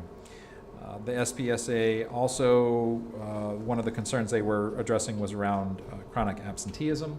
So they've really been highlighting the attendance rates. If you've been in the Dana Gray office, they've got big numbers that they print out every week that has the attendance rate for each grade level. So they're kind of making it a little bit of a competition, and then the overall school rate for the previous week. So I was happy to see, I was in there earlier this week, and the numbers were in the mid to high 90s. So looking at 95, 96%, somewhere in there. So it was that's really great. And their goal is 97. So we're definitely making some progress, and that's some highlights there. And we'll continue with having the attendance liaison position for next year to support students in that role. Beyond that, Dana Gray will use the SPSA to connect. Also, they have to update the community schools plan early on next year. That will continue to kind of grow and develop as that program goes on. A lot of those are very high level things that are happening at the district level, but then they can add some individual things. Each site will have about $50,000 in discretionary funds from the community schools grant to apply to what their individual site needs are. And moving forward there each year, so they can fund that specific position or thing that they need to be supported in that in their campus. So they'll use the data and everything in the SPSA to guide that. I have a question that's somewhat related. Yes. Jamie has worked really hard to make all this progress at Dana Gray. Has there been talks about how that transition, is she going to have some time with the new principal? Absolutely, yeah. Okay. So what we worked out with she's moving to Lake County Office of Ed, so I spoke with them. She's attended a couple of events during her contract time this year in trade for some days next year that she will come over in the summer and the early part of the year to help our new principal Julianne get connected and feel very assured. I know they've been talking back and forth and emails and all that kind of thing, so. Yeah, she's very eager. Yes. About it, you know. Absolutely, yeah, so she's Yeah. she's very eager to get down here, but she's also trying to sell a house and, you know, find a place to live and all that, you know, all the fun that comes with that moving. So I've been trying to give her the space there because she's also still actively a dean of students and those things. I So, just know that Jamie's worked really hard, and I absolutely. lose the momentum, so I'm glad Yeah. that's all. Yep, we will continue that momentum there because I think there's been some really great things happening at Dana Green. Great, thank you. So I know this is something required to pass, but I hate seeing all the decline under the arrows, and I know Jamie's doing, well, everyone at Dana Gray is doing a lot of work to support students, but it just seems alarming, and I'm sure they're aware of it and working on it, and I know there's 101 things wrong with how we test, but it's still, seeing it on pages like this is a little disappointing. So, no question, I guess just a comment. Any other questions? Running public comment? There's no public comment. Okay, I will entertain a motion to approve the school plan for student achievement for Dana Gray. I move to approve the school plan for student achievement, Dana Gray Elementary. Is there a second? I second.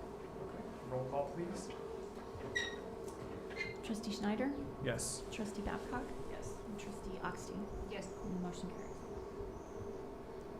All right, item 10.4, Proposition 28, Annual Report 2024-25.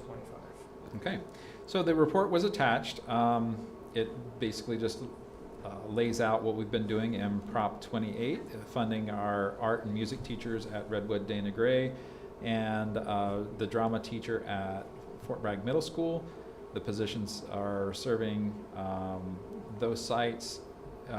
We also have some of our Prop 28 funds are used at Alt Ed, but it's a contracted service there, so it's a little bit different in how that's laid out. We're also looking to, I think I put 4 at the top, so I need to correct that before we post it. There's actually 3 sites with or no, it is 4 sites because when we think Alt Ed. So anyway, I'll fix that, sorry. I was trying to get it in time for the packet and didn't get that in, so. This will be posted. It is largely a requirement just under the grant. They want to make sure that there's FTEs that are being funded this way and keep up with how many students are being served. So, and we have 729 students who are served with the arts and music in schools funding. So. Is there like a required percentage? No, I think that they're just trying to collect data on a state level that shows that it's increasing, because this isn't the total number of students served by arts and music programs in our district. That's just this specific funding. Any other questions? Board?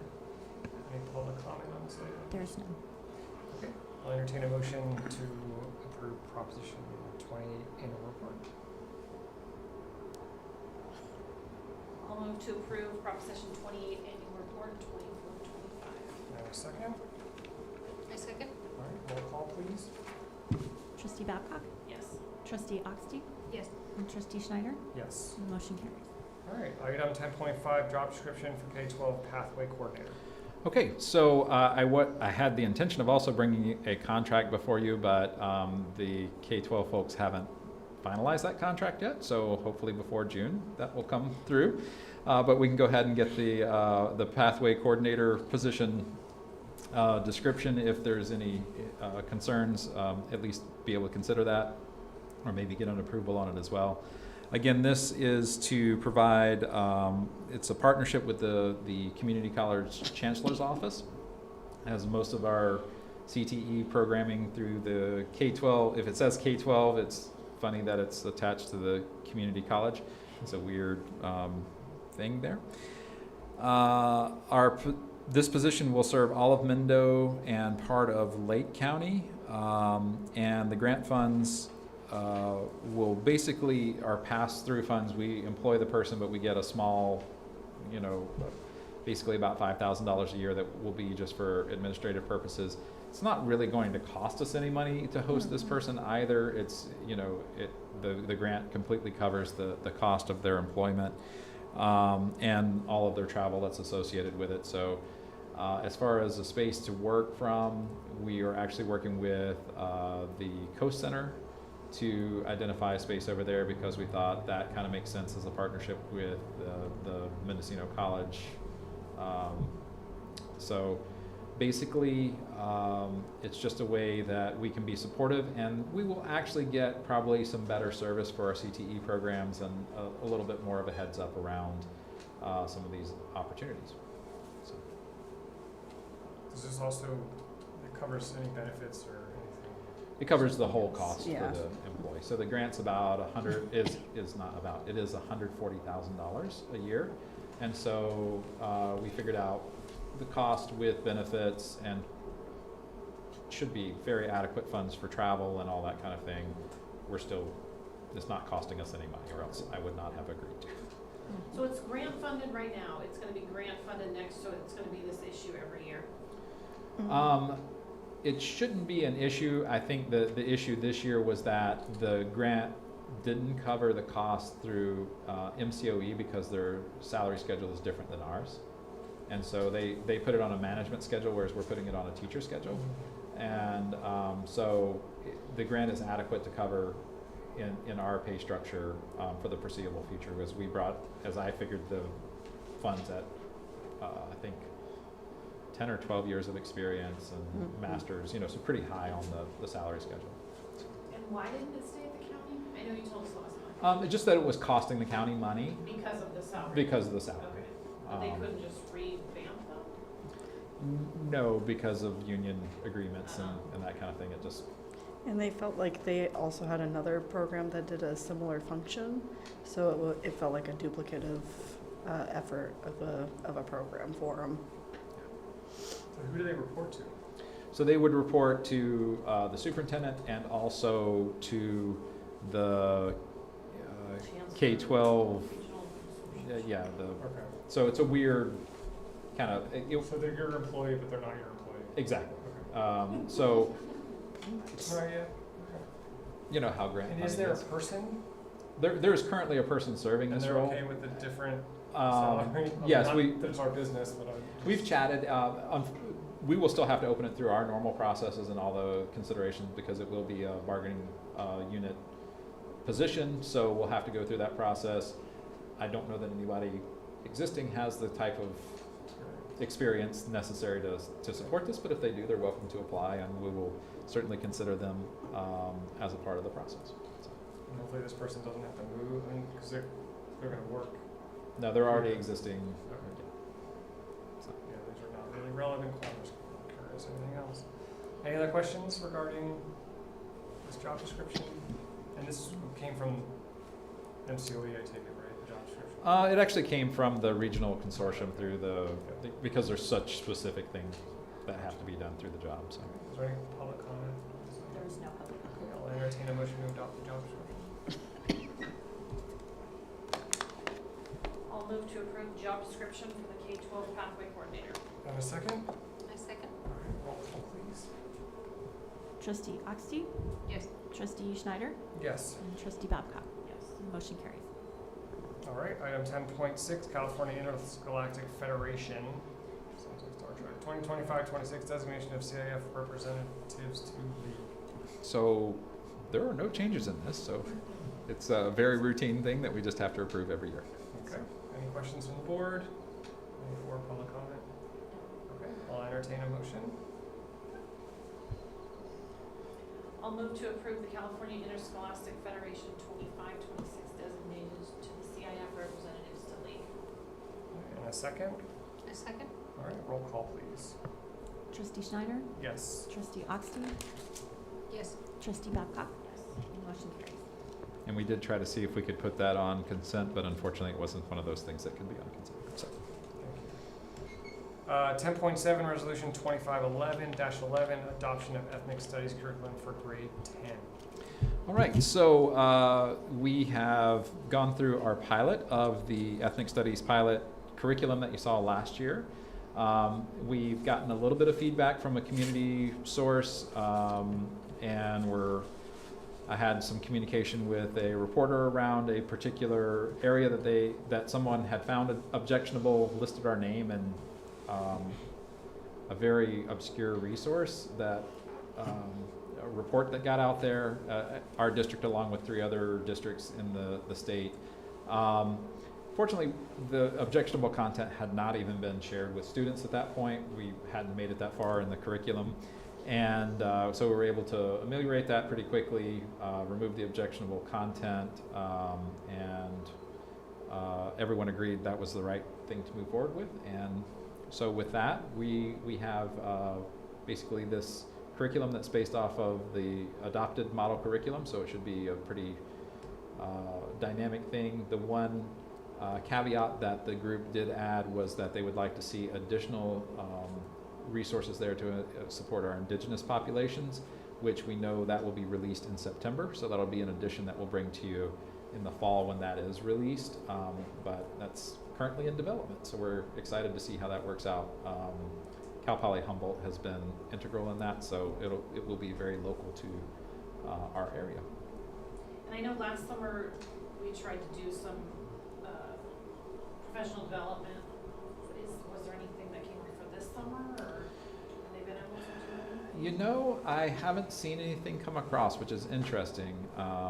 You know, usually about this time is when I would start to see it, so I'll dig in a little bit and see. Just because many of the teachers that we had planned to have teach it last year have shifted, and so they were kind of learning it as they were going this year. And we do still have some funds to support some professional development there as well. And was this the when we were going to get feedback from the local indigenous tribes? And We reached out, and nothing. I kept getting pushed towards connect with the Cal Poly Humboldt really? piece that they were doing, because I think they did 20 different listening sessions between Humboldt, Lake, and Mendocino counties. So they really did get our local perspective on that. So. How difficult after we approve, or should this be approved, how difficult is it to make adjustments to the curriculum? Not very hard at all. We are in control of this whole product. It's not like a textbook that sits out there. It's truly sits with our teachers, and they can add resources, and we can bring this back, you know, as it grows and develops in the future. So. I don't know if you can answer this question, like how, if it's changed even by a few words, does it have to come back to us? Like what? I don't believe so. I mean, as long as the intent kind of stays the same, it's when you make major resource shifts and that sort of thing that I would suggest to bring it back. So I hate to have to come back, like. So I would suggest. I wouldn't mind with this just because it can, like the one thing that was in there that got by, and luckily it didn't get to students, but I would just, it could be a very passionate topic, and I would rather try to stay on the front end of that and keep communication and education to parents before we have any major. And we want our students to learn about, I really think it's important that they learn about our local history. So I would like to see and present, so the community can see it too, because there's so many people watching, I'm sure. But so that they can see what we're teaching our students about our local. Absolutely, and I think that will develop more, as soon as the Humboldt stuff, yeah. And even beyond that, I think we'll start to get more input, just as it gets a little steam behind it. And, and students start talking about it. Yeah. And I hope that local, knowledgeable indigenous people will come and help be special, guest speakers, and hopefully they'll be involved. Yeah. Anyone who's part of this curriculum will be involved in talking to kids. So. Yeah. And the committee was very passionate and pretty representative throughout the community. So I was really excited I really enjoyed those meetings, because I learned stuff every time I went, so. And are those scheduled to continue to meet? Not currently, but I'm sure that we will schedule something in the fall just to kind of check in again, especially as we get the model Native American Studies curriculum in place, and some of those other pieces. We're going to have to come back together and decide, because with it only being a semester-long course, we obviously can't teach everything that's presented, because there are an overwhelming number of things. And where I'd like to see it develop too is some suggestions for resources that could be used in other classes from, you know, in the 11th and 12th grade as well, to continue to support that because there's so many great resources out there. So. Any other questions? And how parents can be part of the committee to, Yeah, we've had parents as a part. Yeah. I didn't hear nothing about Oh, that. yeah. Sorry. Yeah, it's yeah, that we started advertising. It's probably the beginning of last school year, so it's been a little while. But we'll continue to put that call out again because I think our parent has I don't know, she didn't come to our last meeting, I'll put it that way. And we had some students who have now graduated, so it's time to kind of get renewed interest there as well. Okay. Is there any public comment on this? All right, I will entertain a motion to adopt resolution 25-11, adoption of ethics studies curriculum for grade 10. I move to approve resolution 25-11, adoption of ethics studies curriculum for grade 10. Is there a second? Second. Roll call, please.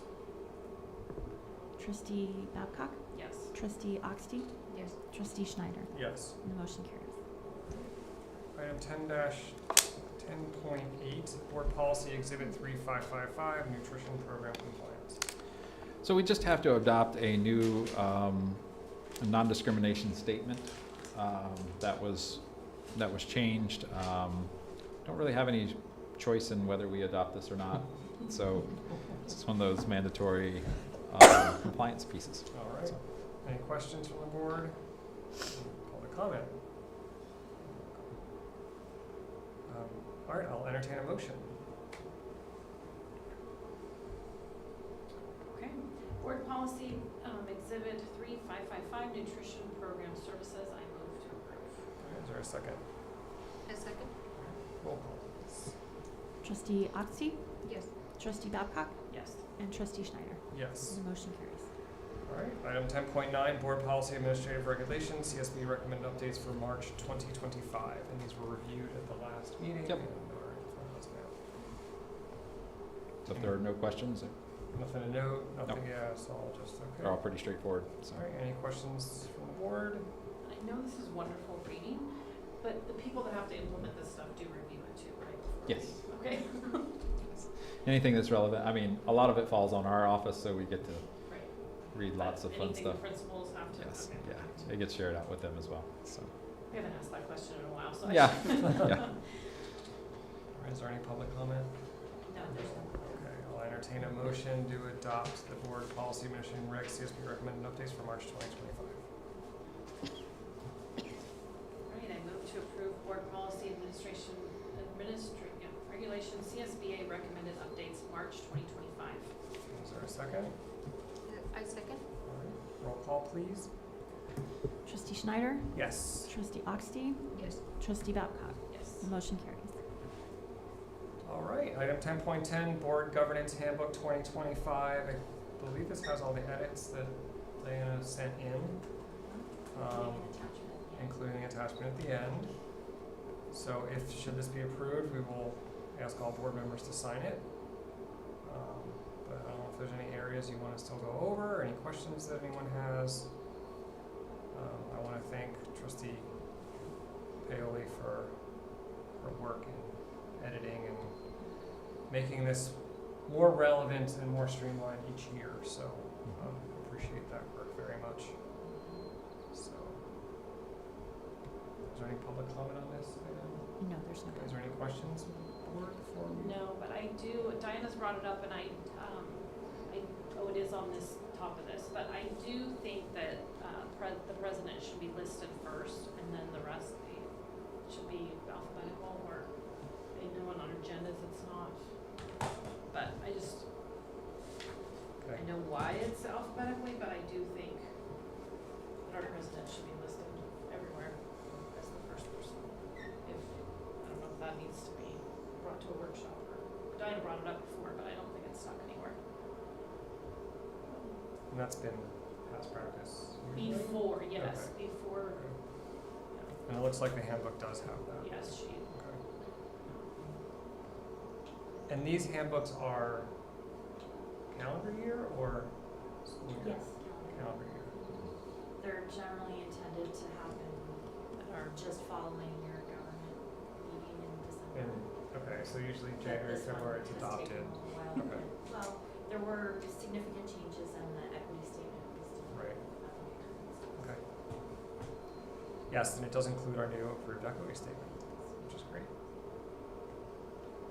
Okay, no public comment, you said, so I'll entertain a motion to approve the board governance handbook for 2025. I'll move to approve the board governance handbook for 2025. Is there a second? Second. All right, roll call please.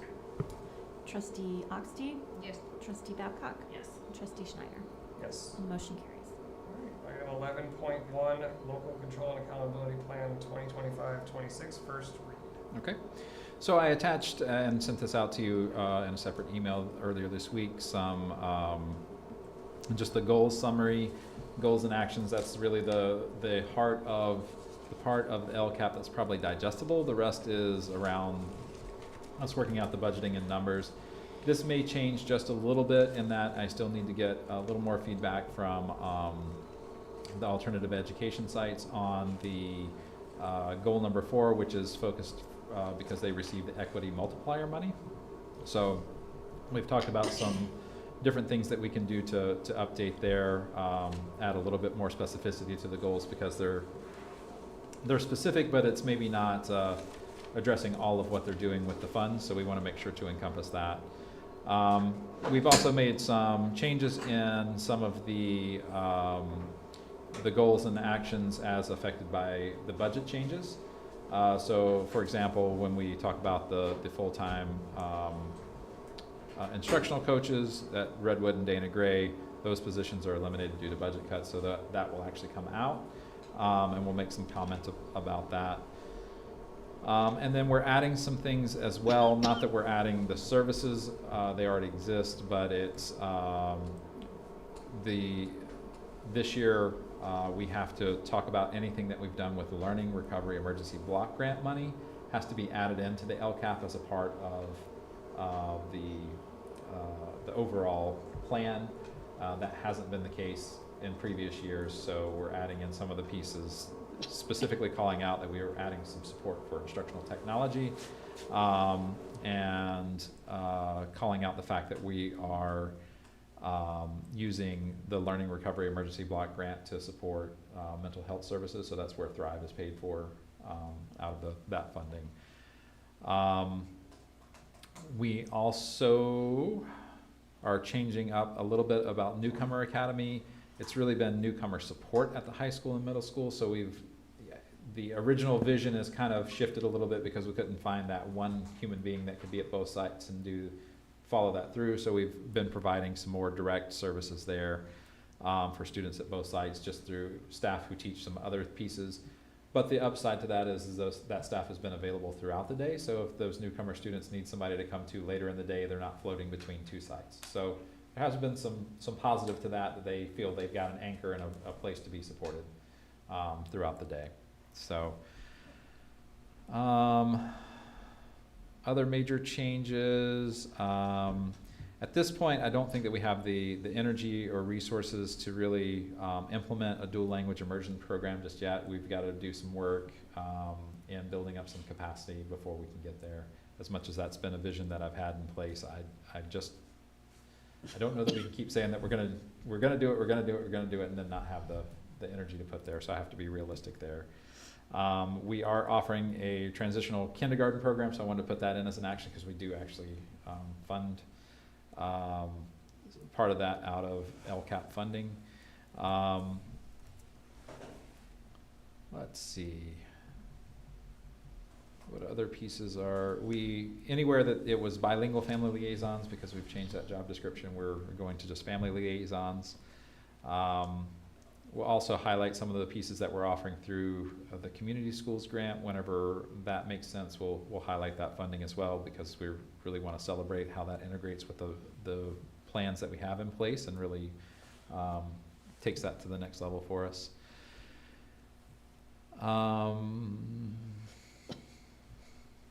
Again, highlighting some of the counseling services that we're receiving through Community Schools and Learning Recovery Emergency Block Grant. And then many of those other pieces stay the same. And then adding an action that we're employing an attendance liaison through the community schools funding to help address chronic absenteeism, because that is an area that, while we've made some progress, we're still not where we would like to be. And like I say, goal 4, I anticipate that one will have maybe an additional action or two that encompass some of the work that they've been doing at Alted this year. So, any questions about the LCAP? Would it make sense for goal 4 just to stop at the end of absenteeism and not just do one site, or is there a reason? The reason with the specific funding that they receive, we have to have a targeted goal in the LCAP that specifically calls out those sites. So, Okay. yeah, otherwise we would have folded it in. I just want to make Because sure. it fits with some of the other goals that we already have in place. I asked that question last year, they're like, no, you have to have it. Okay. So it's, And then the dual language immersion program, I know you're waiting for more pieces to fall. Like, what's missing? really is staff capacity at this point, is having folks who are adequately credentialed to be able to do the work. And so that's gonna take longer to build, because that credential takes probably a solid year, year and a half to be able to implement that. We're also changing some recruiting practices. If you remember, I think it was last month that you approved a contract for us to reach out to the, I think they're called the IAG, so it's a group that goes out and does all of the work to get J1 visa eligible candidates in. So they really work a lot with Central and Latin America. So there's we're hoping that we will get some candidates who are bilingual that come in from there that can help start to establish some of those as we have vacancies come up. So I think it will build. I just think at this point, it's not something that we're making progress on, so I don't know that it needs to stay there for right now. It's always going to be there as something that stays near and dear to my heart and a lot of folks in the district as well to implement. We just need that capacity in place. So. Okay, I just would hate for it to get lost. For sure. You know? Yeah, I agree. But I'm also just trying to be realistic Yeah. about And next year is the second year, right? It in this is. cycle? Okay. Yeah, so that's why this hasn't changed significantly. It stays I mostly was the just same. thinking if then we have like the next new one, which will probably come up with a whole new thing, but anyway, maybe that one is when we'll be ready to. Yeah, that's sort of the jump goal on at this point, is to, if we start to work that way, we can. Is there anybody in the district exploring that credential, or? So we had a couple of teachers, I think part of it is also where we're implementing full inclusion, that really most of their professional development has shifted to support that, and that will move through kindergarten next year. And while we'll continue to support the professional development there, I think then maybe some of those teachers will have the capacity to reach out and start to develop those skills, so. Yes, the ones that do, always do more. Yes, yes.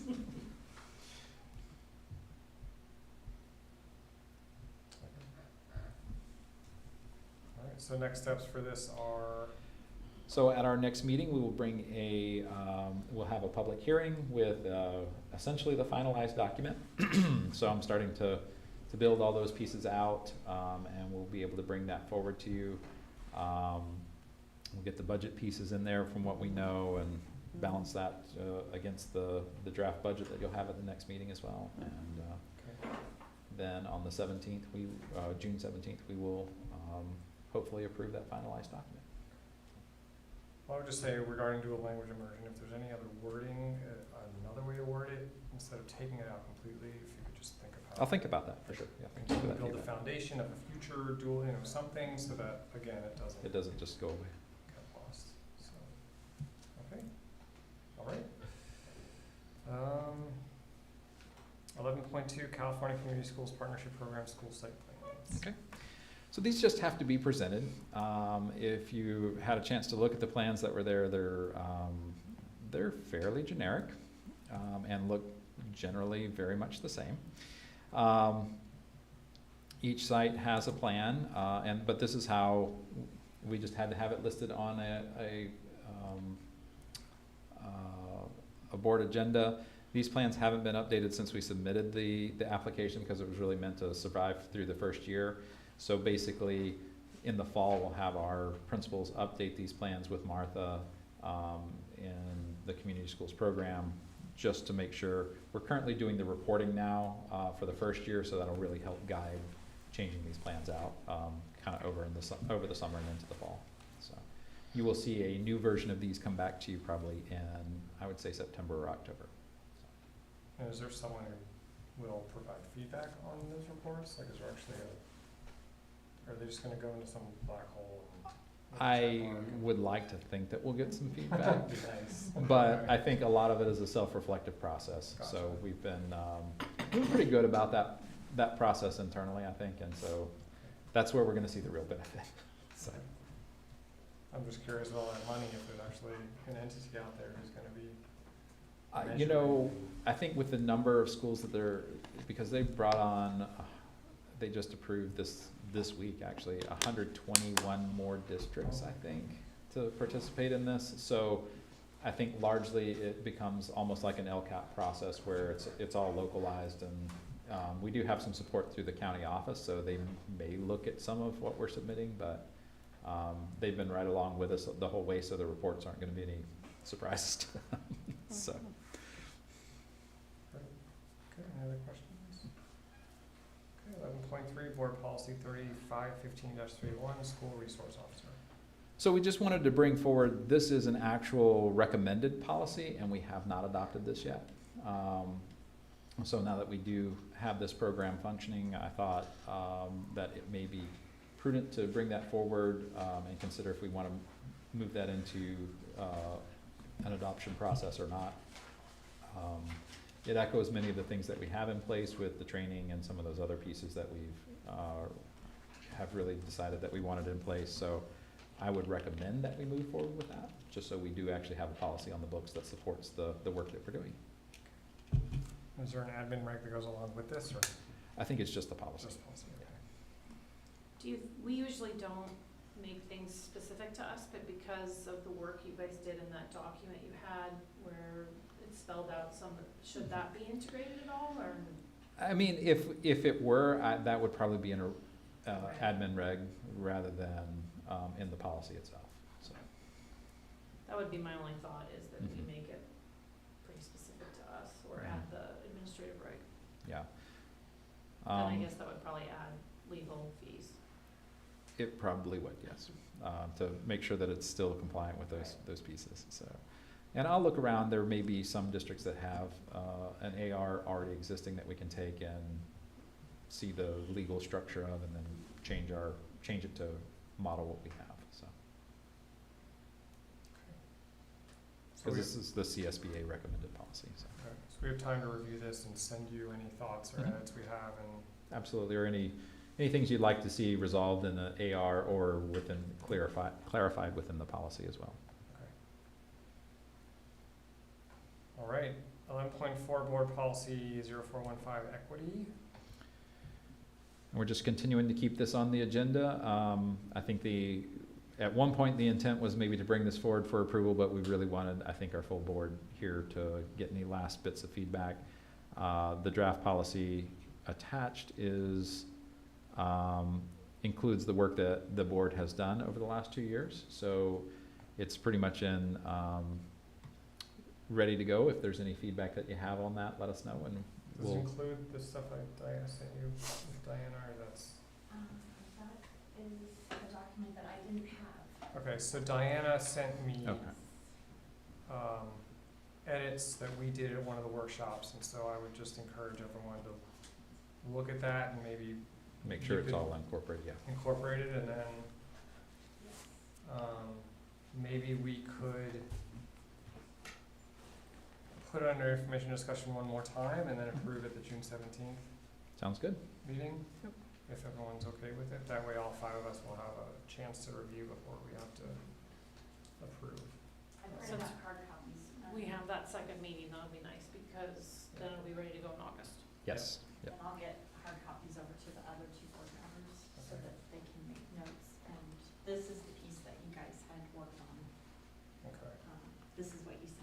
And if you could send this also to the Yeah. middle school, okay, great. So this, But this lets you guys, if you want to go over it now. this is what we did at Redwood, I believe. Correct. Right? Yes. So we were missing a board member at that meeting too. Yes, so if he there's really any, needs yeah. to get it, yeah. Yeah. Or know where it is, because it's in the, It's in the shared folder, so. Okay. Yeah, so I think if you could help incorporate any of this into that, point at my screen, have the draft policy, then we should have a pretty good comprehensive. I think so. And is there an admin reg that goes with this? Probably not, right? No. Okay, anything else on?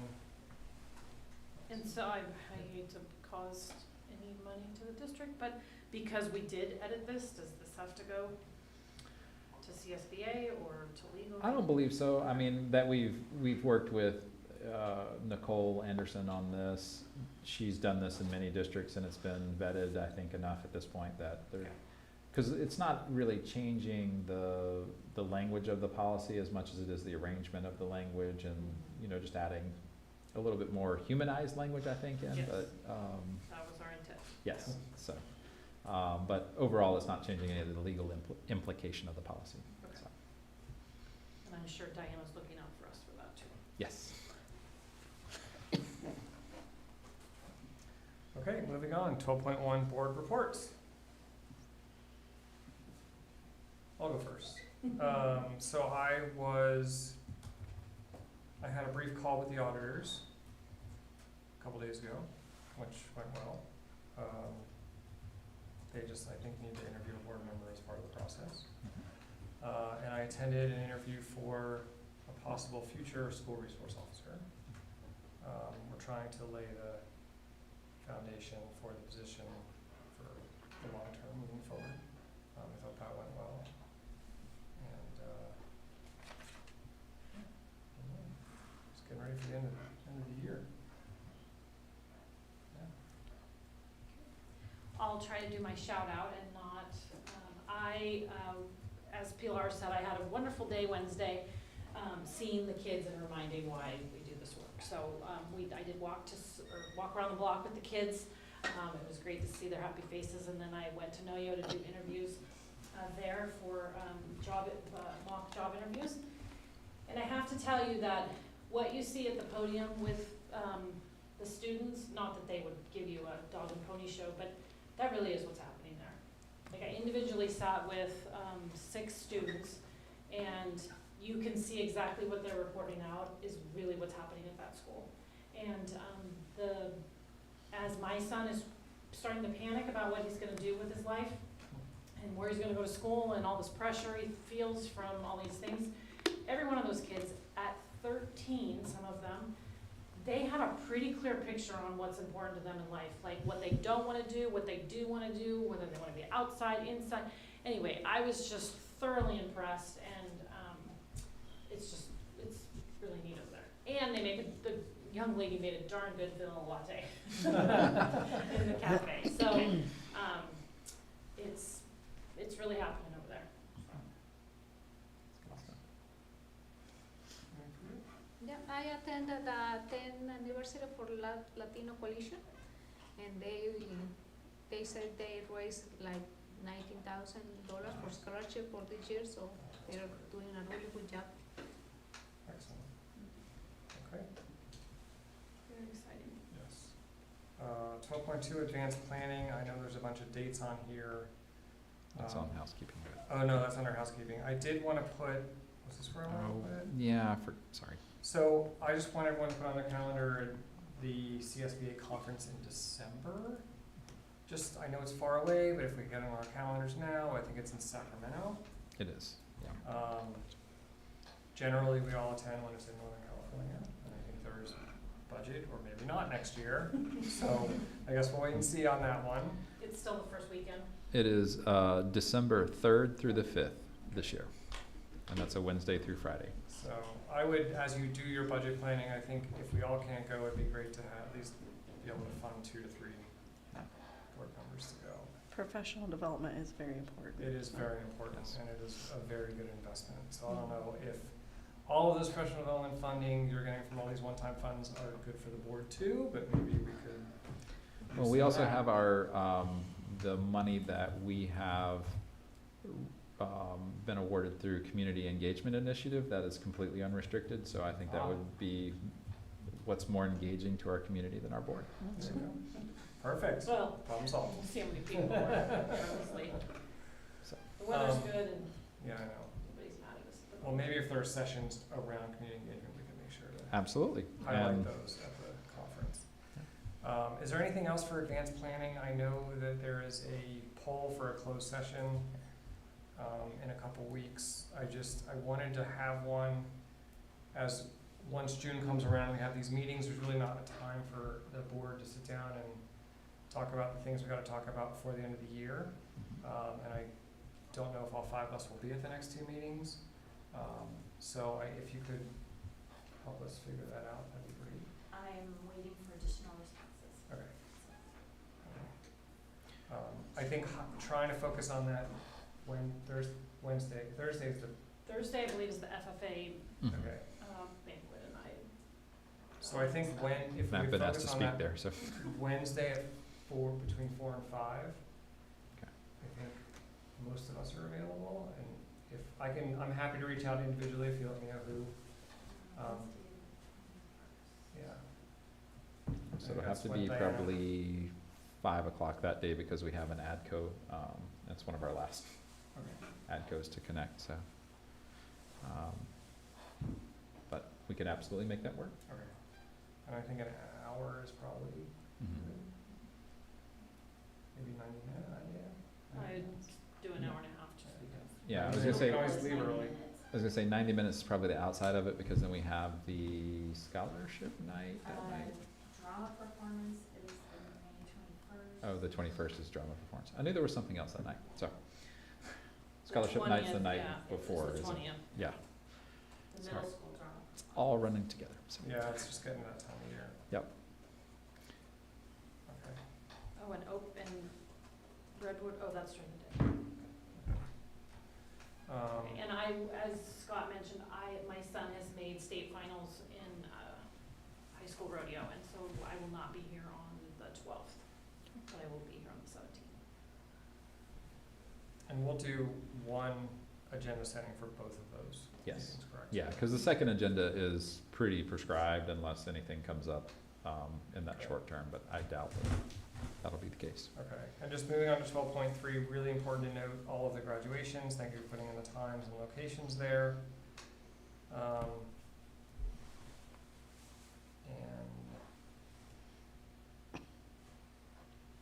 3 Rivers, I guess. Yes, I was so worried about making 3 Rivers this month that I forgot about board chat.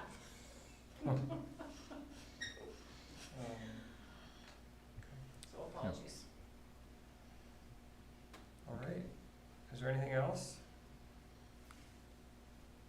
Okay, well, with that, I will entertain a motion to adjourn at 8:18 PM. Really adjourning meeting. You wanna make a motion? I don't remember, but Move I to move- adjourn. I moved to adjourn the meeting. Yeah, perfect. And second? I'll second. I don't know what I'm second, okay. Yeah, motion, we've been through that. I know. Yeah.